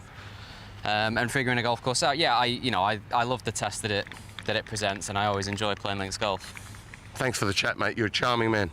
Great week this week, eh? Thanks. Yeah, very good. At least one of the two is in that picture. Mark Rowe, alongside me, Andrew Coulthart here, having a little chat to you from live at the range. An interesting point that David Howell was making. He actually looked like he should be zip-lining in to deliver some chocolates, was that the golf course is going to be a completely different golf course to what these players have prepared on. Yeah, the beauty of links golf, Andrew, isn't it? I mean, and you know, as the players say, as David was alluding to as well, I mean, when you're late off in the afternoon, sometimes you get a massive break because the wind dies down. You're playing a totally different golf course to the early morning starters because they spread from, you know, so early in the morning to so late at night. The draw is essential at an Open Championship. Get the right side of the draw. Look down there, and sweet swinging, big hitting Tony Finau. 5 top 10s he's had this year. Really good performance at the US Open. He was third on that occasion, just behind McIlroy and DeChambeau. Good to see him back playing well again. Yeah, makes the game look so easy, doesn't he? Very low hands at address, and it's just a flick of the wrist. That's all the golf swing is. It's so ultra simple. There you go. Quite a bit of shaft lean, very low hands, and set it, release it, and well, I mean, that's what you call a handsy golf swing, isn't it? Yeah, low hands, and it's incredible. He's got huge hands. I don't know whether we're going to get a chance to have a look at his grip, but I am led to believe he has like 13 layers of tape under the right hand of his grip. It's quite possible. I mean, he's got huge hands. He's a big chap, obviously, as you say. Huge hands, huge feet, and yeah, I mean, it's just he plays the game so differently. Got to say, you know, the consistency he's had this year. Sometimes when you see him on the putting surface, Andrew, he just gets a little bit edgy to me, and some of the strokes are very short and a little bit nervy, and I wonder if that holds him back from that next level, the major championship level, maybe. Yeah, I think you're right. You know, you've got to hold putts come Sunday, and it's definitely been his Achilles heel of late, but you know, some slightly more cheery performances over the last few weeks that he's played. 1 or 2 putts starting to go in. Maybe he's found a thought there that certainly helps take the pressure off. Yeah, it was interesting what Di was saying there, that she was speaking to Rory earlier, and he's not doing that much practice on the range. He's doing it on the golf course, getting used to the feel of the conditions, and that's something I always felt when I went to an Open Championship. Andrew, you obviously played a lot as well. I didn't want to spend that much time bashing balls, but I did want to get to the chipping green. I did want to get out on the golf course and throw balls everywhere around the greens, because to me, the art of links golf, you're not going to hit the greens. You're not going to, especially in strong winds if the wind picks up. So you've got to have all the little shots, the bump and runs. You've got to see the short game shots clearly. The sand is different in the bunkers. It's lighter, it's fluffier. You know, you can play different spinny shots out of links sand than you can out of other bunkers on tour. So for me, the key was being on the golf course and practicing the short game. Yeah, I like that. I think some of the mistakes that we all make, certainly in the early Opens that we played, was that we spent far too much time out there on the range, hitting balls, doing all that kind of thing, and in effect zapping your energy before you actually got out there, because you need every ounce of it when you've got to deal with the elements that links golf will throw at you. And every Open champion you ever speak to will tell you that by the end of the week they are physically and mentally exhausted, and you're spot on right. You need to have all of those reserves left, and that's what the top players do. They manage the time so much better, and that's what the younger players learn from the top player, is how to manage that time. Yeah, it's tough for the debutants and the amateurs in that, because they come there, they get fresh golf balls, their friends and family are coming to watch them play in a major championship, and before they know where they are, they've just spent hours on the range in front of everybody having fun before the real work really sort of starts. What's that got? Has he got an alignment? Yeah, he's got an alignment stick there, which he's obviously just wanting to make sure he doesn't drop it too far inside, because if he does, he'll skewer himself in the forearm. There you go. And that's not something I would have risked ever, because I definitely would have injured myself. There you go. It's just making sure he doesn't drop it too far inside and get trapped. Yeah, lovely top tracer technology there, just showing you exactly what he's trying to do. There's no sign of it flipping over to the left. I mean, it moves left, but that's just because where the camera is, looking slightly behind him. 213 carry, 11 degree of launch. Just 1 foot of curve. Yeah, that was impressive. Yeah, 1 foot of curve. The most amazing thing was we were watching Dustin Johnson yesterday hitting just 110, 115-yard wedge shots with 17 feet of curve. And yeah, really amazing how he was cutting them, hitting them to get them to land softly and control the speed, control the power. And I was always somebody, Andrew, that when I was chipping or pitching, I always tried to see a little fade. I like just to hit a soft fade when I was pitching. Oh, I mean, to have that consistency with the wedge and be able to control that into the breeze, down breeze, shots like that, just incredible. You would have thought for Finau, with the way he plays the game, the way that he is a very handsy player, very creative player, that links golf would suit him. You know, he should be able to knock the ball down low. He should be able to change the flight quite easily. But he does have power on tap. There you go, there is the alignment stick we're talking about. It's just at a nice angle. That's being set carefully so that he can keep the club head outside of that, keep the hands outside of that. And it's just a reminder. I would actually put a tennis ball or something on the top of that just to make sure, Andrew, in case I got it wrong and I didn't stick it through the middle of my hand. It's interesting, you know, we're talking about what he's doing here on the range, but you're quite right, Mark. You know, he probably needs to focus a little bit more about what happens on the putting green, you know, spending the time figuring out the pace, because you're not going to be able to hold putts if you don't have the correct pace. Yeah, and I mean, historically, links greens, I mean, don't forget most of the PGA Tour pros, the DP World Tour pros, they used to play in greens 11.5, 12 or even faster. When you come to a links golf course, because of the change in the tides, the change in the breezes and how quickly the wind can get up, they rarely get them much above sort of 10, 10.5, Andrew, do they? They have to keep them slower because of the winds that will pick up. Yeah, totally. Breeze is going to pick up a little bit over the next few days, and that's going to become a factor. The golf course here, the shortest par 4 on the back nine is actually longer than any of the other par 4s on the front nine. The back nine is just a beast around this golf course. It's a very sort of weak left-hand grip he has there also. Yeah, I do like that little bit of shaft lean. I do think sometimes you look at players and they get a little too neutral in their setup address. It's nice to have just a little bit of shaft lean. It's busy down on the range, isn't it? A lot of work being done. Certainly is. Sweet swinging Ernie Els there in the middle of your picture, just about to take the club back. There he is. Not much has changed there. 33rd. Yeah, I mean, appearance this week. Amazing. I played with Ernie in his very first DP World Tour event. Well, I can't even remember how many years ago. It's so long ago. I played with him in Holland, and I just came off the golf course, and I remember saying to Gordon Brand Jr. in the evening, I've just played with a world #1 there. He cannot not make it to world #1. He's that good. And the rhythm is the thing, isn't it, that's held him in great stead, Ernie. And in a way, Finau's a little bit that way. He's not a power hitter in terms of he hits it hard, is he? I mean, he's obviously huge, but I mean, it's really quite a sort of lazy rhythm.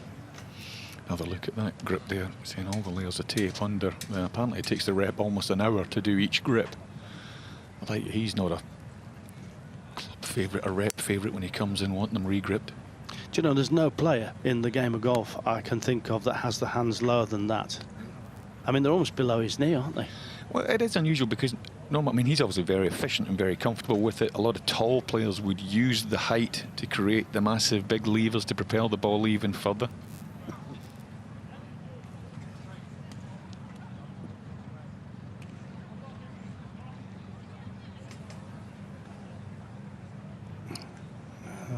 Just another little clip away there with his hybrid. How smooth that is, and it's just effortless. And look at the carry on this, still going. My goodness me, 281 carry with a little hybrid. Yeah, it's pretty impressive. It's definitely going to be one to watch. Well, we've managed to be able to find something for Wayne Riley to do. He's been a pretty busy boy. At last, he's out on the golf course now with the last man to win here. Henrik, what's it like to come back? I would witness that Sunday. They say it rivals the Jewel in the Sun, 77. I think it was every bit as good. What's it like to come back to this place? I thought it was better. Yeah, I agree with you. Yeah, no, it's great to be back. Obviously, it's brings back a lot of memories, and looking forward to the week. I don't know if we can make 20 under again. That back nine yesterday was pretty brutal when we played it. They made a few changes, made it longer. Wind was straight into, and 20 under felt pretty distant at that point. How are you enjoying the golf course? It's obviously you love the place. I mean, it's quite fiery even with a bit of moisture in there. Yeah, but it's great. It's in great condition. I think the rough might be a little bit thicker in some areas, so we want to again avoid that and stay on the fairways. But it's in great shape, and it's a great golf course. So everyone should enjoy themselves. What's it like to be an Open champion? Like what's it like? Do you think about it every day? No, not every day. No, you don't. No. Only when I see you, then I feel like, I got. Oh, you feel like an Open champion, so you can rub it in. This is going south quickly now, isn't it? No, it's all good. Oh, it's all and good. How's life with you? Life's good. It's been a busy summer, trying to keep some energy for the tournament days.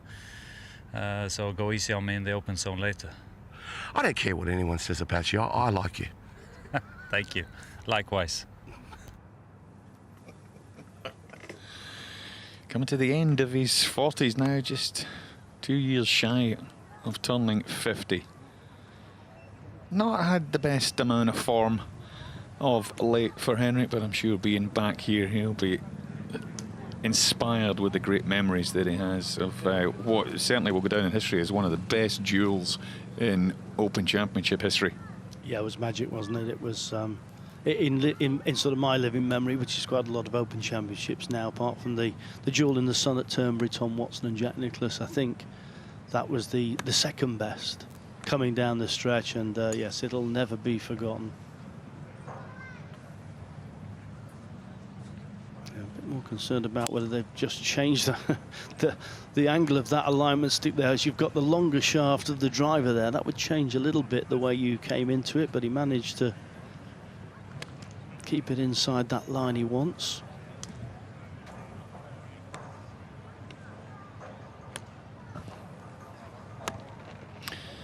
Not a lot to do to worry about your golf swing at this particular stage of the week. Just got to keep everything just in check. And you got to remind yourself about all the things you're very good at. Yeah, I mean, there's not a time right now, is it, for any particular swing changes or thoughts that you might change anything. It's got to be pretty much there now. We're almost ready to get going. Yeah, 2 wins in 23.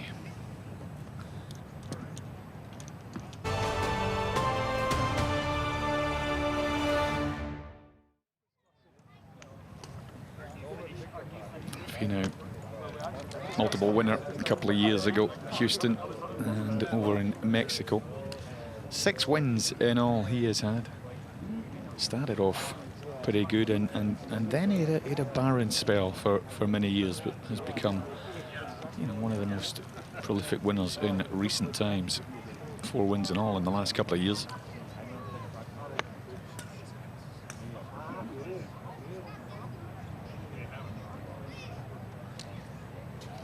Looking very relaxed, chatting away with a caddy.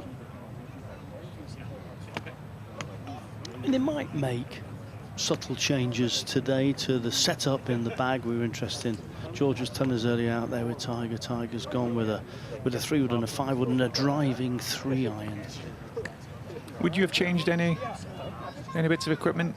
Do you know, it's strange, Andy, I was never really changing anything ever. I was not big on fiddling and messing around my equipment. What I tended to turn up with, I used really.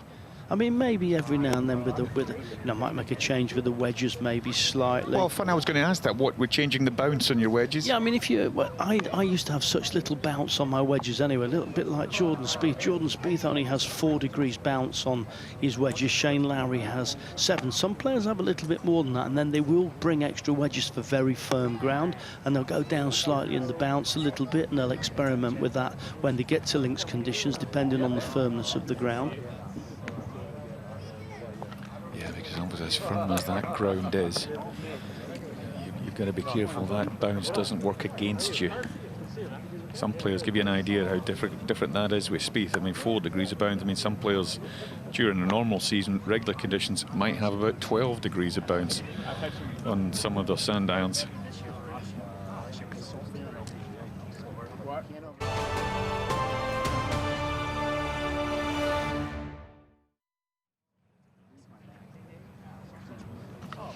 So we're looking at Tony Finau.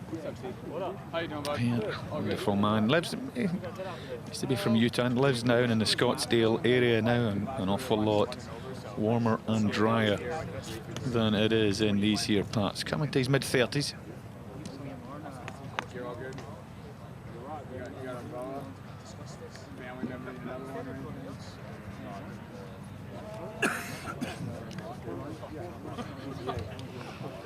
Well, it's looking busy down in the range, so let's catch up with Di and David once more.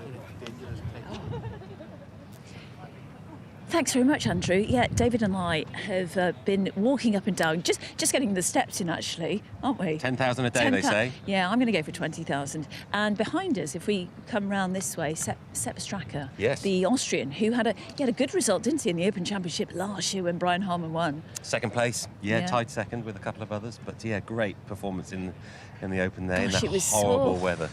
I do remember that final day, especially on that driving range when we were there for hours. But just what the players had to cope with and how well Brian played. But Sepp, yeah, really decent performance for him. He's just here behind us. What's he got in his hand, David? That's a golf club. Yep.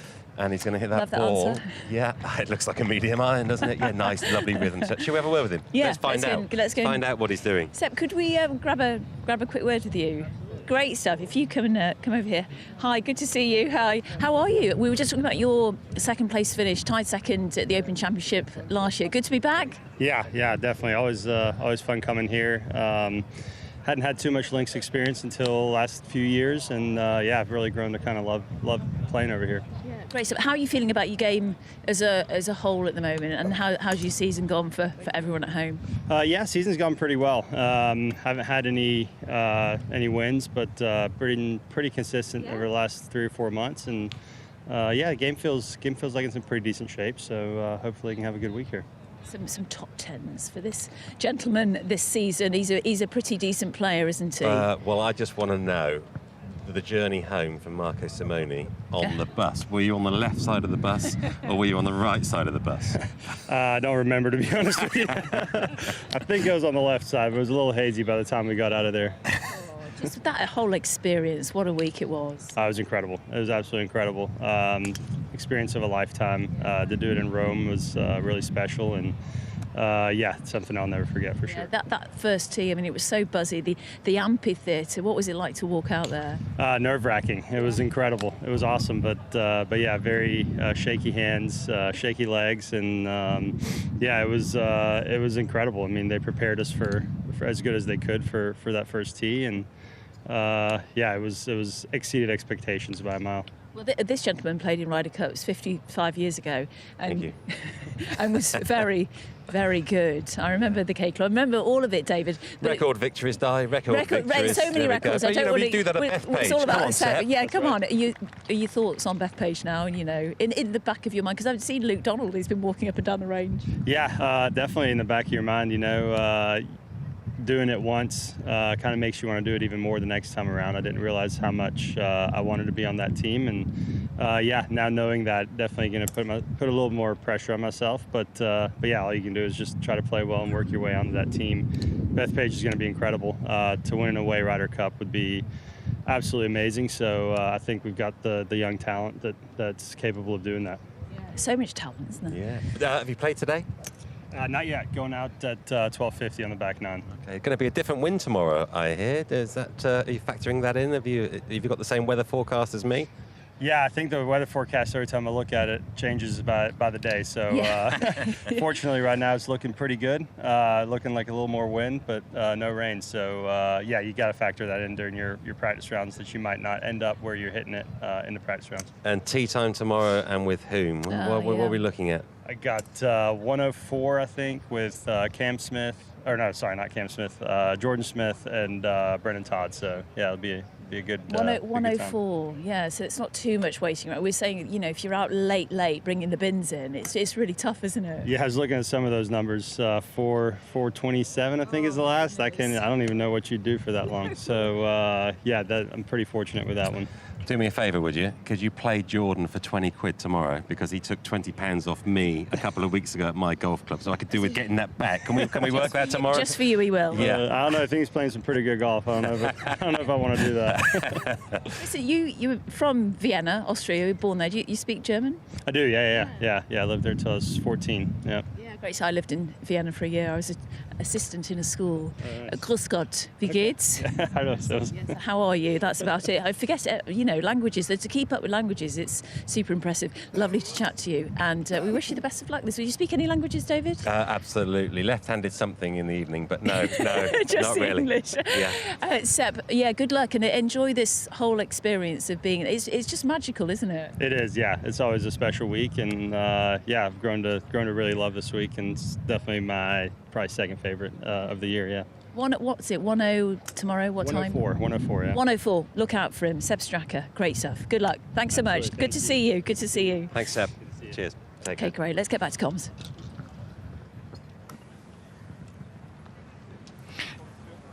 Yeah, it's interesting, the inclement weather conditions that you can have out there in the golf course. The caddies are going to have to put plenty of stuff in the golf bags. Not really know what you're going to get. And speaking of what you're going to get, let's find out what George has got, because he's been out there on the hunt, following the Tiger match. Let's hear from him. We've made it to the 18th, and it looks as though Tiger Woods, Tom Kim, and Nick Neely are all done and dusted for the practice rounds. What a great morning it has been to bring you all the insights to follow the man himself, Tiger Woods. And there he is, meeting friends and family of Maverick. We love it. Here's the man of the moment. Good luck tomorrow, mate. Enjoy it. How do we get to the putting green? Well, let me show you, mate.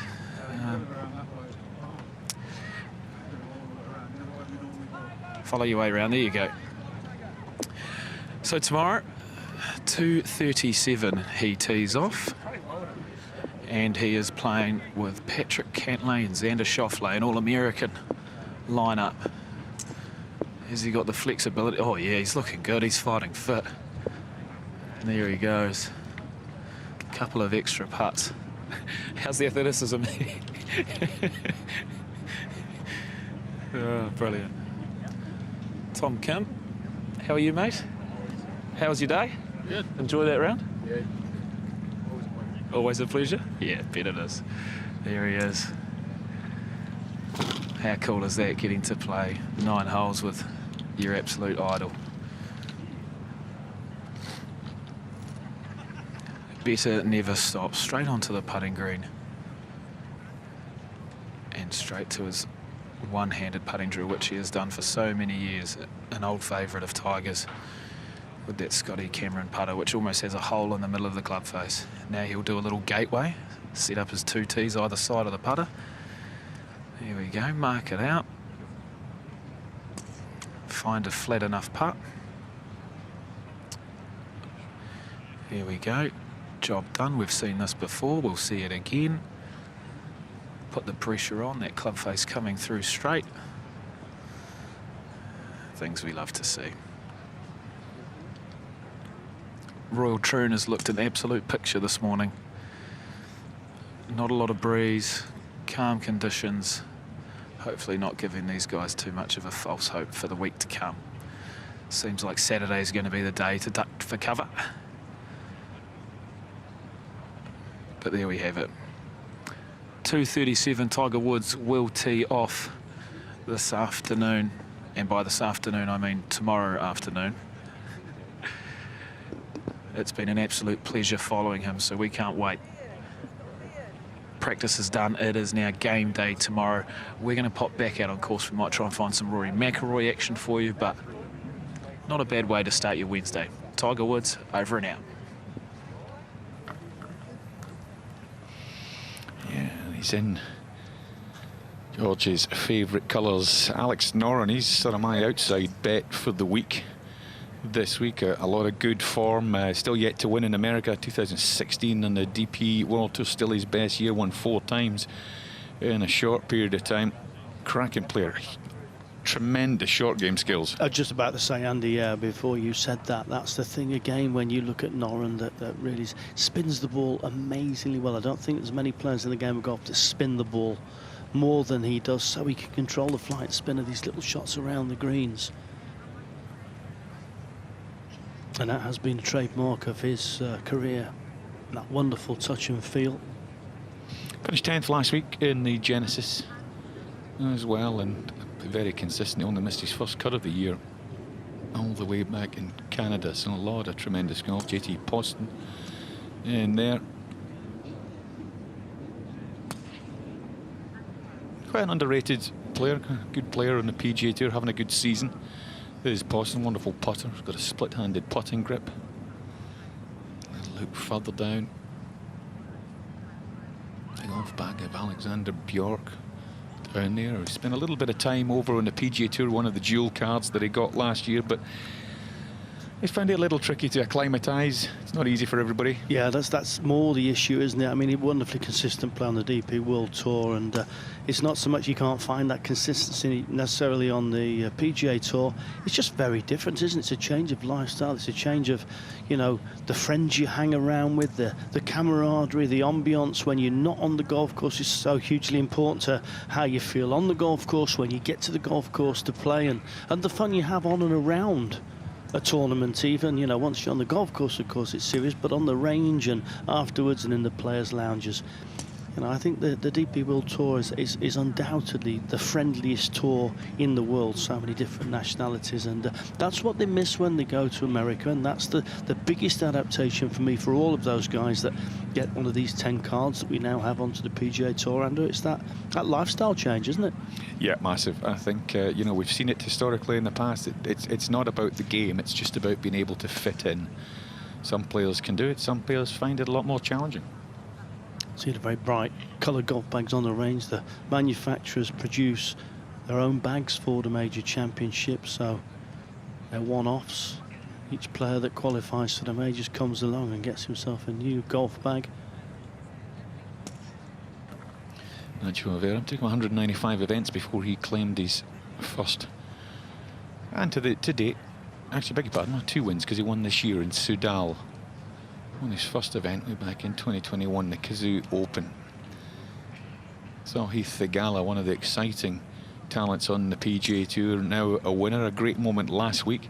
Waited behind to watch Robert McIntyre finish on the 18th green when McIntyre's putt went in the hole to claim the title. Thigala's arms went up in the air. It was tremendous. Yeah, I did say he was up on the balcony, wasn't he? And yeah, but a golf fan's a golf fan, isn't he? And you know, he's a player that's really rapidly rising up the rankings, is Thigala. And again, one of the best short games you will ever see, Sahith Thigala. So that is a good asset to have around Royal Troon. And there is the big man, DJ. Always looks the consummate athlete, doesn't he? That's been a trademark of him throughout his career, is training specifically for golf, always fit, strong, and hasn't played that great, in all honesty, as of late. Obviously, the world ranking is a little bit askew. We know why that is, but hasn't had his best form. No, he hasn't. He won in Vegas way back at the beginning of the year, but that's about 12 events ago. Doing what he always does here, Mark, just sending a bunch of wedges down the range. First of all, he spends about 40 minutes on his wedges each day. Well, that was what changed, in all honesty. The path of his career was working with Butch Harmon and kind of reining in the power with a short game. I mean, obviously it's a wonderful asset, and he's a fabulous driver of the golf ball, but what Butch did was he softened out the pitching and taught him to control with a slightly softer shape, and control the pitch shots, control the distance more from. If you're hitting the ball that far, Andrew, you know, most golf courses usually you're getting within 120, 130, 140, 150, which for these guys is a 3/4 wedge nowadays. And when you can soften out and you can distance control, it's a little bit like Richard Bland as well, and the work he did with Tim Barter over the years. And that's why Richard Bland has gone into his 50s and he's winning senior major championships, is because he's a wonderful pitcher of the golf ball. Distance control, Andrew, that's the key. Yeah, it's magic. I think that's absolutely tremendous. Those distance controls with his wedges, he can basically call it out to the yard when the ball is already in its air. You saw the little graphic coming up with the 3 majors so far this year, 2 missed cuts and a 43rd at the PGA Championship. Not what he was hoping for when he was playing them, but 14 times he's played, 5 top 10s and a top 10 way back in 2016, runner-up in 2011. Of course, he is a double major champion, the 2016 US Open and 2020 Masters champion.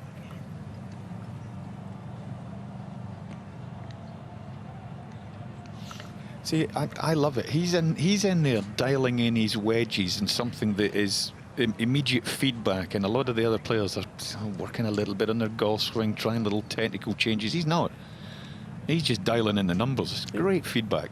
You know, and you know, we talk about the work that Blandy and Barter did on the pitching with TrackMan, and the games that you can play with them, Andrew, where you can set a specific 20-ball distance control exercise, and those things really are absolutely brilliant. The machine gives you a number, you try to hit the number.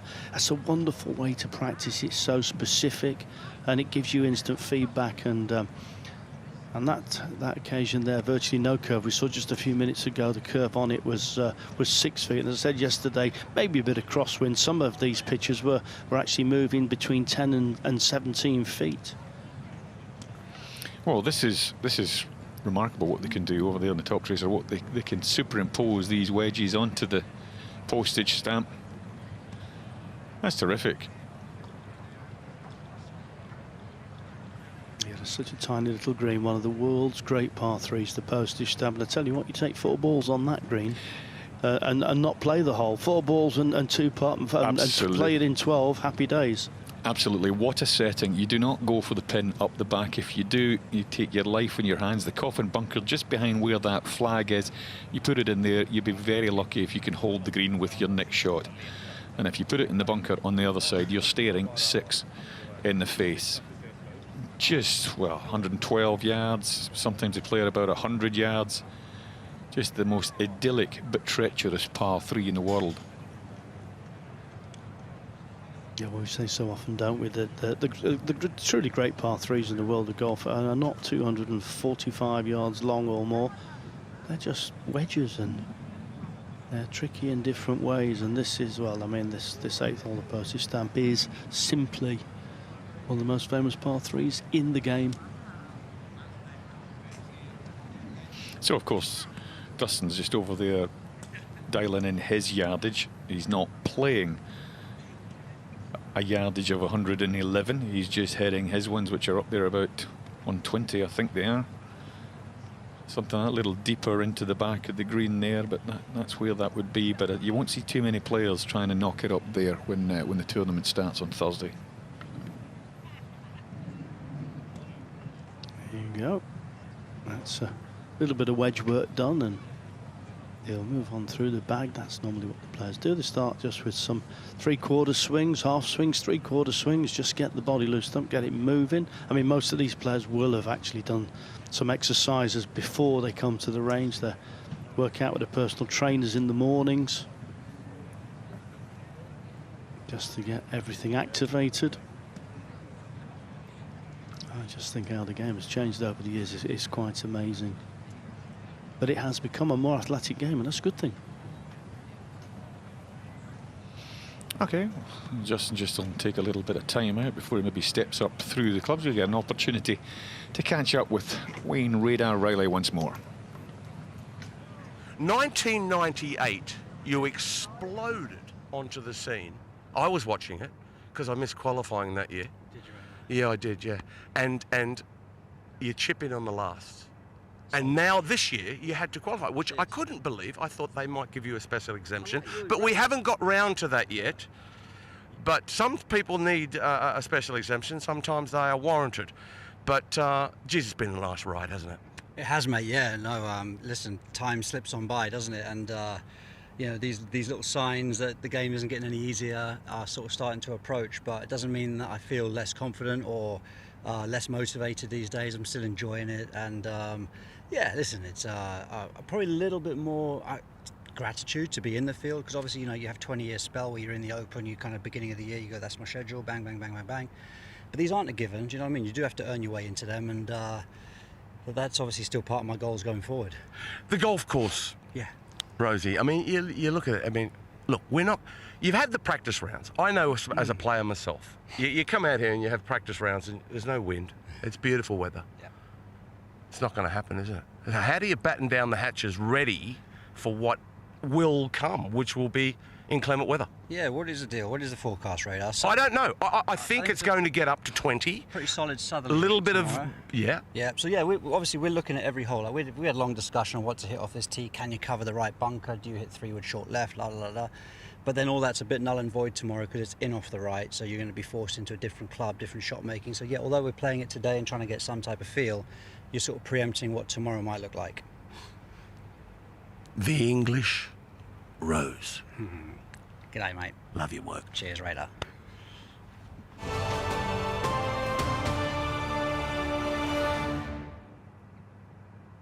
There's no way I should be here. I should be dead or in prison. I mean, how else would you gauge this? And a guy comes off of a cotton farm, you know, to become one of golf greats? Are you kidding me? He hit the flagstick, and the crowd erupts. He just stormed onto the scene. And he has put it in again. He's a magician. He's got it. I never had any dreams about going on tour. I didn't know anything about it. His story's amazing. His journey's amazing. What a great shot. We were poor. We needed money to buy food. Profino, a 28-year-old love broken. Didn't belong. I knew it didn't belong. It was unbelievable. And he put up with a lot. That past is so painful to him. I would like to forget it, to tell you the truth. Our culture has a short memory, and I think it's time for us to be reintroduced to Lee Trevino. I'm playing for my life out here, you know? It is the American dream. Why, oh, why? He hustled the world. Where do you see yourself in 10 years? In 10 years, I see myself making partner at this firm has been sold. What? To who? Some multinational outfit. Dubai, where it's 7 a.m. and the temperature is very warm. Welcome, Viv. This is Ben. Anything you need to know, he's your lawfully wedded husband in good times and in total chaos. Viv, what time are we expecting twins? Life is rarely a straight line. Wherever it takes you, HSBC can help.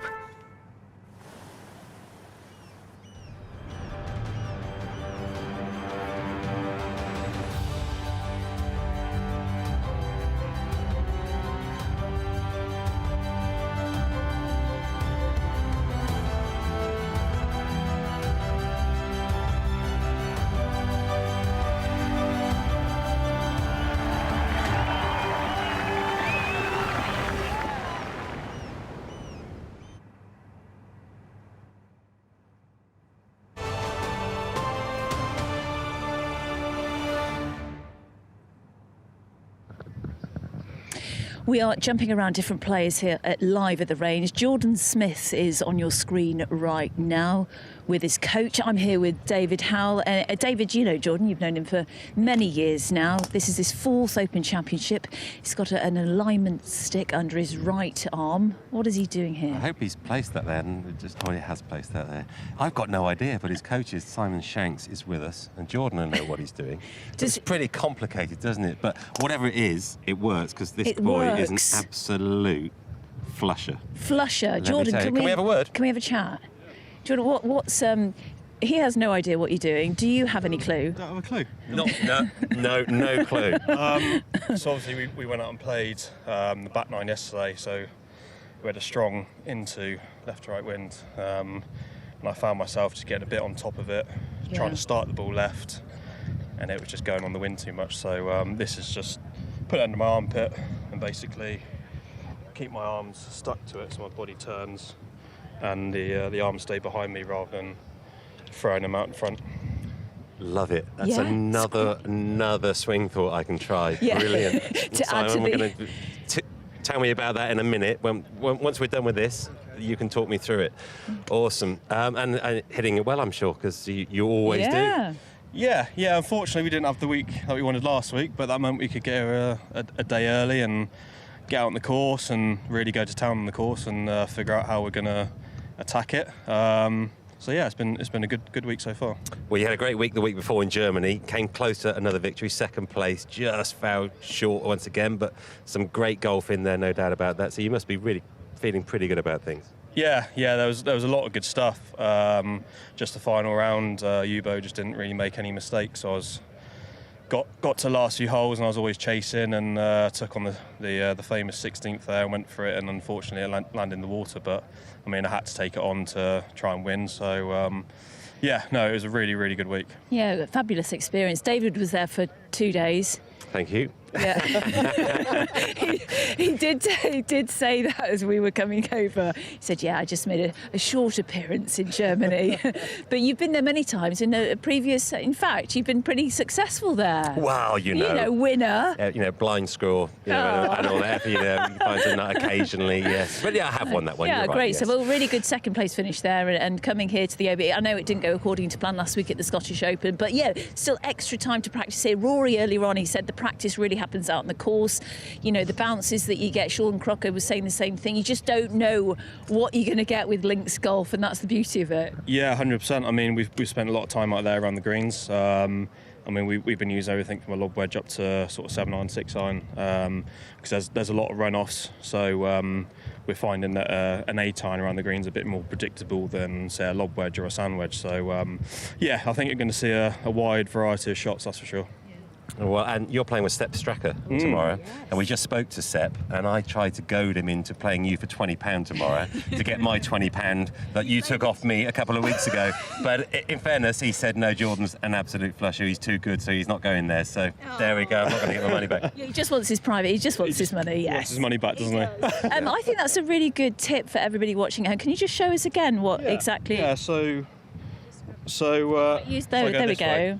So literally, you don't want it to touch the stick until about here, and then for the remainder of the backswing through the downswing, and just before you come into impact, you want to keep it on your left arm.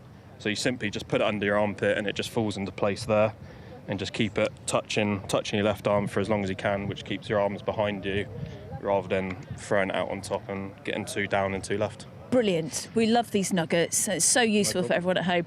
Good luck tomorrow. Thank you. Speak to you soon, hopefully later in the week. Great. Yeah, definitely. Thank you. Thanks, Jordan. Take care. Thank you, Jordan. Okay, back to comms. Yeah, loving it. That's a new one. David Earl's nearly 50 years old, and he thinks there's still a secret out there to be found. Yes. Yeah. Well, I mean, how many events has he played? 729 or something, I would imagine, something like that. More than anybody. And he still doesn't have the secret. None of us ever have found the secret, have we? That is the beauty of the game of golf. That's the allure of this magical game that we love and play. And this is the greatest championship in the world, and it's the one that if you had it on your schedule every year, you would be over the moon. And if you didn't play an Open Championship, it always felt like there was something missing from the season. Lucky enough, I played in a dozen of them. It was always the highlight for me. That man right in the middle of your picture, he's just topped you. 13th appearance. Came close in 2014 when Rory McIlroy, believe it or not, won his, I still can't believe this, last major championship. Actually, it wasn't, it was his third. His last one was the PGA later on that year. But Fowler finished runner-up at Hoylake. Hasn't really sort of kicked on after he got back in the winner's circle last year when he won the 2023 Rocket Mortgage. It's been a disappointing season for him. He's 100th in the FedEx. He's got to improve, but he loves a bit of links golf. Yeah, I mean, I was like you. I thought when he won that Rocket Mortgage Classic, I thought Ricky's back and he would kick on from that, and he hasn't. He's just sort of stumbled and stalled and hasn't got things going. The best result, as Andy said, tied second 2014. Looks cool, doesn't he? He's always looking sharp. You get the feeling he'd be good company. Go out for dinner with Ricky, I think you'd have a bit of a laugh. I think it'd be a good time with Ricky Fowler. You get that impression from him. He's a cool dude. Yeah, and he certainly is one of the most likeable players out on tour. He still takes a crowd around the golf course with him. And just to emphasise last year's performances, 24 out of 26 cuts he made. A little bit of curve on that last, what was it, wedge shot? Yeah, there? between 7 and 13 feet of curve once again, even though they're only hitting, these are just 3/4, 101 yards, just 3/4 full sand wedge, and not even that 3/4 sand wedges nowadays. Some of the numbers that Simon Holmes was quoting the other day, some of the stock yardages for Bryson DeChambeau when he was out in the range were mind-boggling to me. I think we got at one point to the 8-iron, and he was up to me hitting a 4-iron the same distance as his 8-iron. Yeah, well, that would be up there, what, 190, something like that? Yeah, it was 189, spot on. Very good. Yeah, incredible. Well, we saw an awful lot of youngsters at the Genesis Scottish Open last week. It's great to see the enthusiasm up here in Scotland. Of course, not all of these kids will be Scottish. Some will have made the travel north of the border or across the sea, but it's great to see all the kids there trying to catch an autograph after one of their heroes out there. It's future golf, isn't it? I mean, I remember going to Turnberry for the Jewel in the Sun, Watson and Nicholas, with my father. I was 13 years of age and watched every shot. I ran around the golf course and watched every shot. And it just, for me, it just instilled in me that was what I wanted to do in my life. There was, when I left Turnberry as a 13-year-old, I was convinced there was nothing else I wanted to do but be a golfer.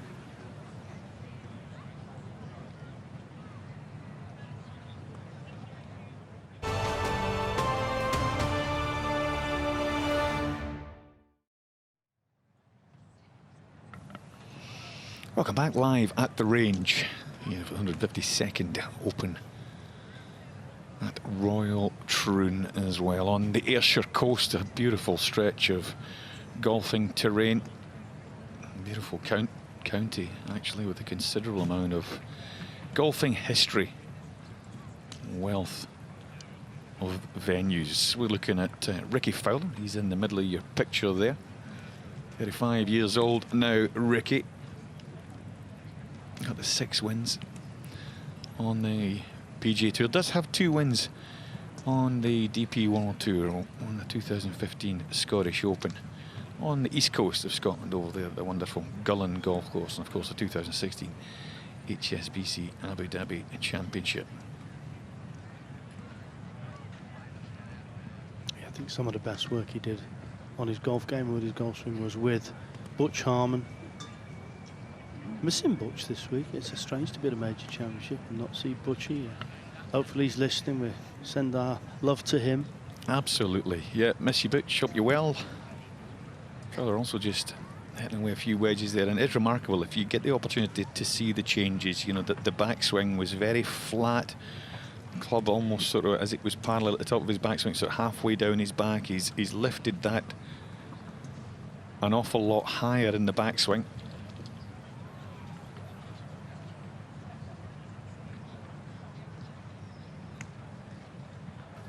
Very, very likeable. Shot a terrific 62 last year in the US Open LA Country Club. Eventually that was matched by Xander Schauffele. Only 4 players shot 62 in major championship history.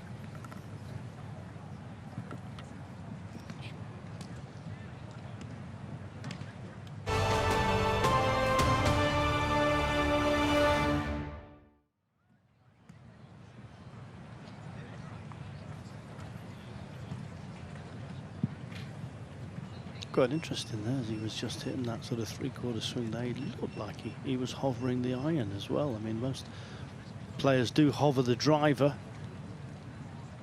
Don't see too many players hovering the wedges or shorter irons.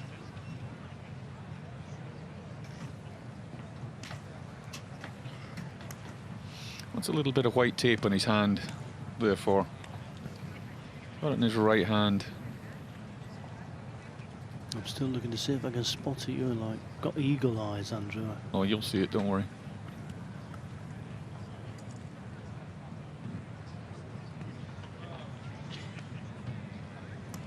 I would suggest it's nothing more than just a, oh yeah, I see it now. Yeah, it might be just a little reminder for the grip. It might just be, you know, part of the grip where there's a little more pressure. And interesting. I feel like I should run down to the range right now and go and find out for you, Andrew, as soon as you've asked the question. Yeah, I do see that actually. No, I'm trying to think who else it was that I saw that had 2 or 3 of those on the right hand. Tiger used to have them. Blisters. Sometimes there's, you know, little blisters, little bits of protection from the hand. If you've been working hard, sometimes the grips sort of rip the skin off your fingers. Yeah, could well be. Incredible record in those majors. 3 runner-up place finishes, 1 third place finish. There you go. I mentioned the 2nd place at Royal Liverpool. The top 10's Portrush and St George's.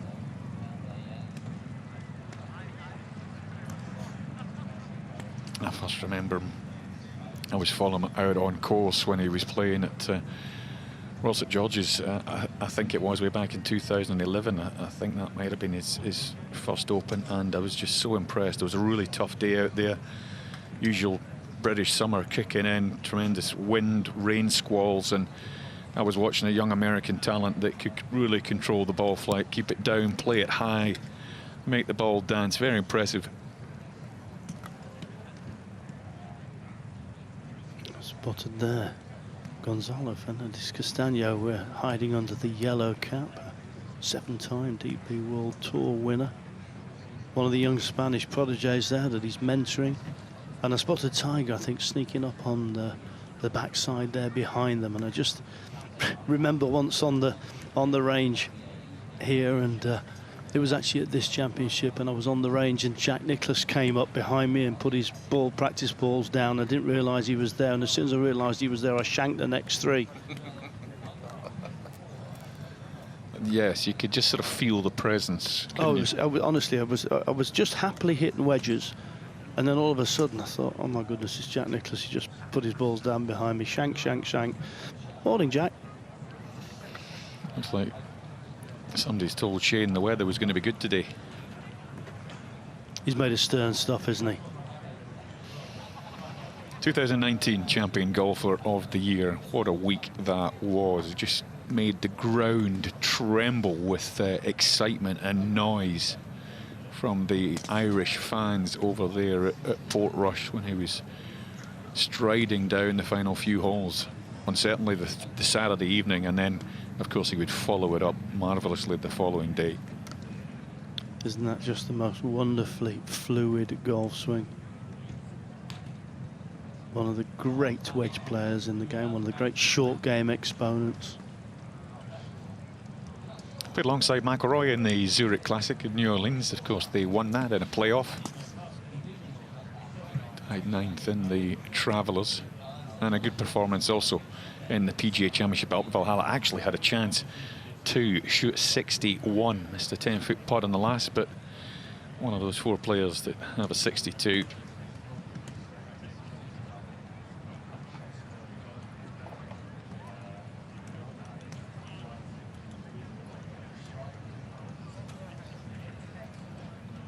He'll represent Ireland in the men's Olympic team.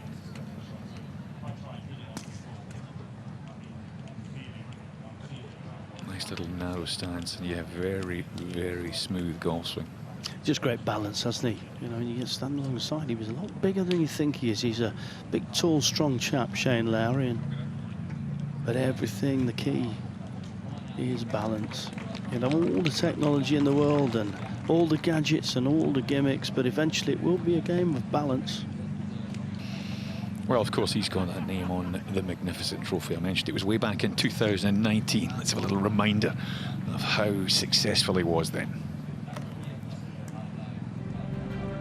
Yeah, some people say the greatest championship in the world. I think when you get your hands on the trophy and you actually start reading the names, and how far it goes back and who's won it. And it's literally all the greats. And it was getting to a stage where I just wanted to hold putts because the roar was just kind of, it was almost entertaining for me, you know, to hear the roar. And then when you see the emotion I show after holding that putt, that was it, like that was the tournament over at that stage. I think it's because of where I'm from. That's how we celebrate things. To be able to bring joy to so many people. The history of the trophy, what an incredible trophy. And for me to have that on my mantelpiece in the house, I walk in some mornings and it's hard to believe, you know.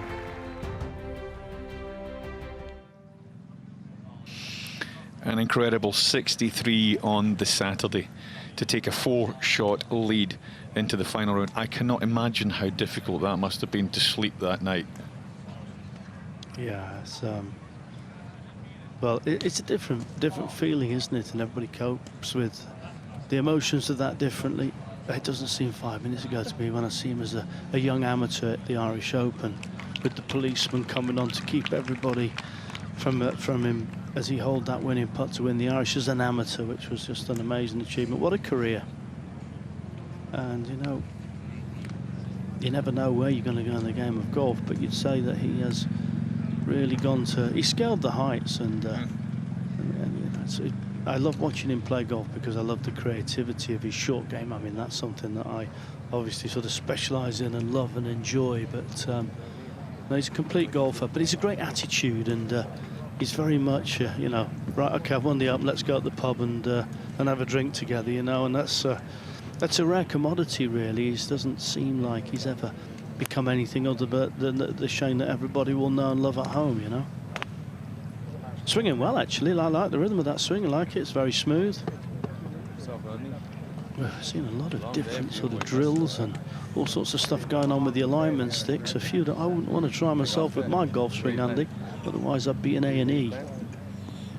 You and I would end up in A&E just by swinging a golf club. Never mind any of these swinging aids or alignment sticks that are down there. But yeah, lovely to see. He's always a guy in and around the greens I'd pay money to go and watch. Again, just has a lovely motion. Magician. You know, some people just have, it's an art form, you know, when you control flight and spin and you see things differently, and you know, once you've got the full package and you're technically not compromised, then you can really start to let your mind run wild with visualization and how the different shots you can play and how you can see them different to other players. And if you are that good as he is, then you actually want to go and show off. Oh, what a lovely thing that is, to go and show off your skills.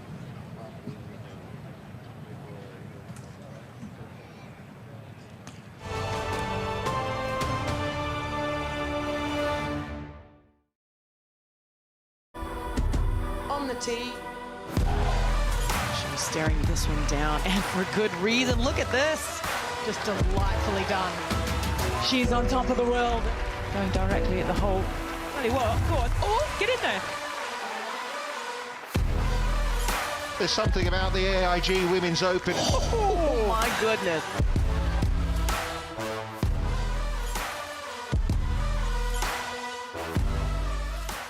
There's no way I should be here. I should be dead or in prison. I mean, how else would you gauge this? And a guy comes off of a cotton farm, you know, to become one of golf greats? Are you kidding me? He hit the flagstick, and the crowd erupts. He just stormed onto the scene. Put it in again. He's a magician. He's got it. I never had any dreams about going on tour. I didn't know anything about it. His story's amazing. His journey's amazing. What a great shot. We were poor. We needed money to buy food. Beat Trofino, a 28-year-old love broken. Didn't belong. I knew it didn't belong. It was unbelievable. And he put up with a lot. That past is so painful to him. I would like to forget it, to tell you the truth. Our culture has a short memory. I think it's time for us to be reintroduced to the Tromino. I'm playing for my life out here, you know? It is the American dream. Why, oh, why? He hustled the world.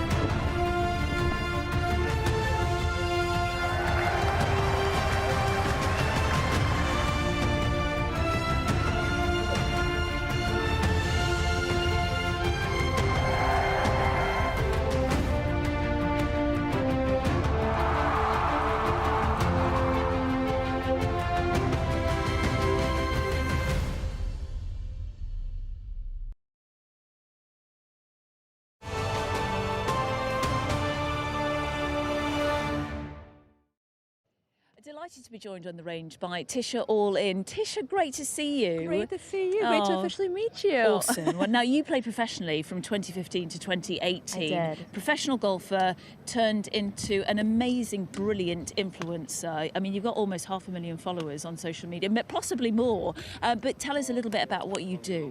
So essentially, just as you said, when I was playing professionally, I documented my journey on social media, on all the different platforms, from Instagram, TikTok, YouTube, and more. And from just documenting it, it eventually transitioned into a full-time job. Yeah. And now I'll host, I'll be a trainer, I'll be a trick shot artist, you name it, I'm there, and we just bring the entertainment and the fun to every event that we do. It's brilliant because you're a massive advocate of women's golf, getting more women playing the game. Absolutely. I think especially for myself, and I'm sure you can speak to it as well, you know, growing up in the game, there really wasn't a lot of examples. For me, I was wearing boys' clothes growing up. You know, I was competing in boys' divisions because there wasn't enough girls. And so for me to be able to give back and to also show that there is a person out there that can do it, I think just seeing that there is an idol of some sort, I think really changes the game, especially for the younger community. So for me, promoting the game is everything. I'm also great friends with a lot of the girls on tour, and so that's what I'm here for as well. Yeah, it really is great. I remember when I was growing up, I had to find other girls to play with. Yes. And, you know, to have that influence of wanting to go out and play with other girls. We're on the range here. We've got a few Americans behind us. I know you know a lot of the guys because you interview them. We've got sort of Bryson DeChambeau behind us, Dustin Johnson as well. When you hang out with these guys, how much do you as well, you learn, and everyone that watches you, how much do they learn? I mean, well, right behind us we have Bryson right now, and he's someone that you'll learn something new every single time. I actually just bumped into him yesterday and congratulated him on all the things. His latest amazing win at the US Open, I think that was phenomenal. I was also with him during the 2020 Open when he won, so it was so cool to be able to witness one and then watch the other and congratulate him in person. I think we also have Gary Woodland behind us, and both of them, I was actually on the Cobra Puma team for a while with them, so I got to spend a lot of time, a lot of shoots, a lot of moments. So they are these guys are great. These Americans are great. I'm definitely rooting for them this week. Yeah, totally. And Bryson's giving so much back to the game, and you know, doing interviews left, right, and centre, which is brilliant. It's all about growing the game and getting as many people into it as possible. You're here for your Open Championship in Scotland you're in Scotland for the first time, aren't you? For the first time. I have been to the Open once before. It was during Royal Portrush. Oh, amazing. And you know what? When there's no rain here, I think it's a beautiful day. So right now we have the perfect weather. We do. We're trying to do our Sundance and keep the rain away. Great. What's your plan for the rest of the week? So rest of the week. So I'm here this week with the RNA and all things content, all things social. We're going to be on the ground, hanging with the fans, and really learning and bringing the culture and showing that. Especially a lot of my audience is in America, and so I really want to show them what it's like to be at the Open, especially because they can't be here. And so I'm going to show them basically the behind the scenes. Good stuff, and that they possibly need more clothes if they come to Europe and come to this part of the world. Yes. Oh, Tisha All In. We can follow you on social media. Yes. Thanks for doing what you do and spreading the word. Great to chat to you. Yes, so awesome meeting you. Thank you. Good stuff. Thanks. Thanks, Tisha. Yeah, amazing to think how things have changed and all that goes on in and around an Open Championship now behind the scenes as well. There's the bag of the great man himself, Tiger Woods.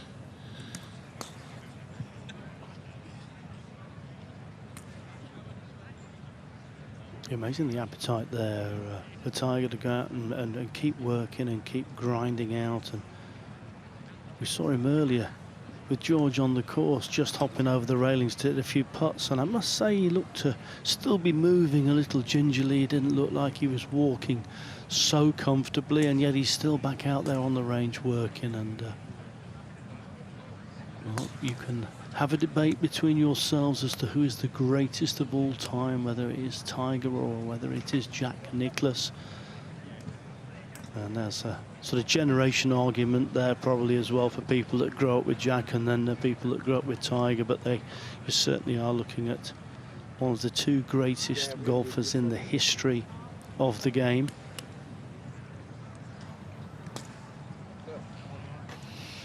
Yeah, so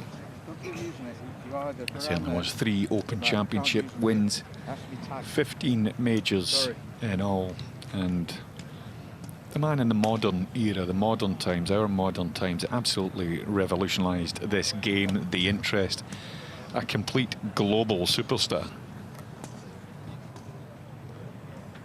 Well, he changed the nature of the game in several ways, but I think probably the most important one was how he changed the physicality and the athleticism of the sport. He came along as a youngster, smashing it a million miles. He took Augusta apart. And they obviously made the changes to the course, probably because of that, the way he played that Masters. But so many players have modelled themselves on Tiger, and they're spending so much more time in the gym. They're so much more physically stronger. And it's golf specific too, Andrew, isn't it? It's not just a matter of going in the gym and picking up the weights and doing some bicep curls. It's amazing how the sport has evolved. Yeah, thanks. I'll see you too. Yeah, you got to do the speed drills. You got to get a lot of strength in the lower half of your body as well. Interesting, of course, the accident that he endured is not allowed him to really sort of push off that right leg like he may have done in the past, but still has good club head speed down there, still gets it round. 683 weeks at the top of the game as the world's #1.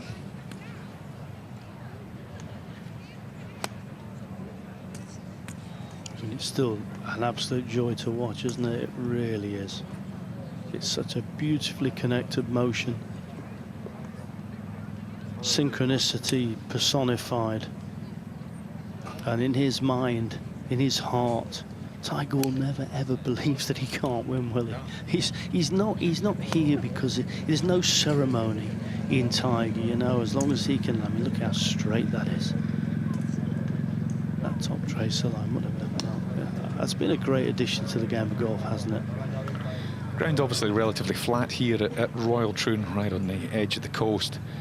The thing that he'll have to watch out for, because that right ankle is kind of locked into position, is just the sort of humps and hollows and the slopes that might put a little strain on that ankle.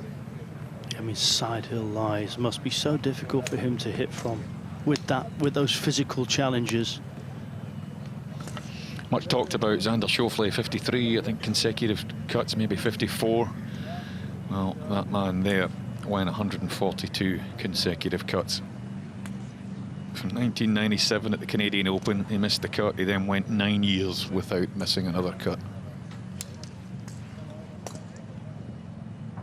See the Tiger logo now, got his own clothing line. 15 stripes for the 15 majors. Only played 4 times so far this year, his own tournament, the Genesis Invitational, over the magnificent Riviera golf course in Los Angeles. Did you just say, I've just 9 years without missing a cut? Is that what you just told me? Do you know what? I have a similar stat in my career. I once went 9 days without missing a cut. I've gone 9 years without making one. Played obviously the majors. That's what he's targets now. That's what he can play. He's actually said he started to do a few more things in the gym and on the golf course that he wasn't able to do over the last year or so. Hopefully those aren't just hollow words. Charlie Hind just in front of him. Lind, beg your pardon, a young Swede playing in his first Open Championship. What a moment for him. I don't know whether he sort of realises, but it'd be a great picture if somebody could take a snap of that now. He's one of those we go, he's behind you, and then all of a sudden the hands start shaking. Well, like we talked about, you feel the presence, and then you listen to the strike, and you go, that's a different noise than when my golf ball comes off my clubs. I mean, upper body-wise, look how fit and strong he still looks, Tiger. Amazing athlete. Amazing mental strength. One of the great golfing minds. Remember playing against him in that Ryder Cup in 1999. I remember that as well. And I hadn't played, and he obviously knew I hadn't played, and now trying him in singles, and He comes up to me on the first tee. He says, "Hi, Andrew, how you doing?" He says, "This hole's the dog leg right to left, par 4." Says, "Thanks very much, Tiger." Play well. I think he'd have been nervous, Andy, to be honest with you. I had him right where I wanted him. I can imagine. At least you were there. Yeah, true. Incredible experience. Interesting, of course, he's decided he doesn't have the time to captain the next Ryder Cup side. That's gone to Keegan Bradley up there, Bethpage Black. Maybe an indication that Tiger may look to captain the side when we head back to the island of Ireland and that great Adair Manor golf club over there. What a special place that is. Yeah, I think that's a pretty decent shout there, and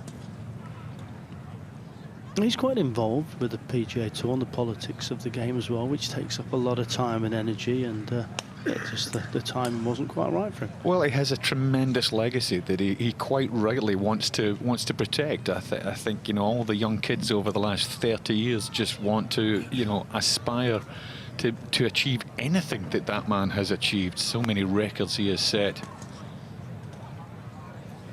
Well, that golf swing is looking really smooth. Absolute joy to watch.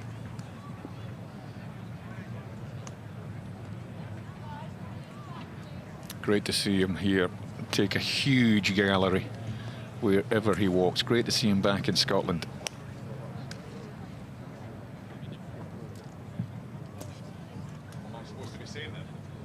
Okay.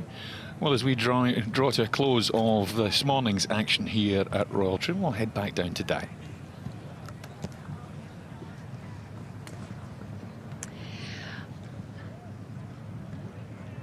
Thank you very much, Andrew. Thank you. And I'm here on the range with Tiger just behind us. If Kevin, our cameraman, can see him, he's got him in focus, I'm sure. Everyone congregates around Tiger when he's on the range. The grandstand is absolutely packed. Don't forget that the first shot of the Open Championship is not far away. Tomorrow morning, bright and early, and the tee times are throughout the day. Speaking with David Howell, if you get one of those late tee times, it's not going to be easy. The weather is going to change somewhat. The wind is going to be different tomorrow. Also awesome to catch up with Rory McIlroy this morning. He said the practice really does happen out on the course. We're going to be back in a couple of hours from all of us and from Tiger Woods. We will see you in 2 hours' time from Live at the Range.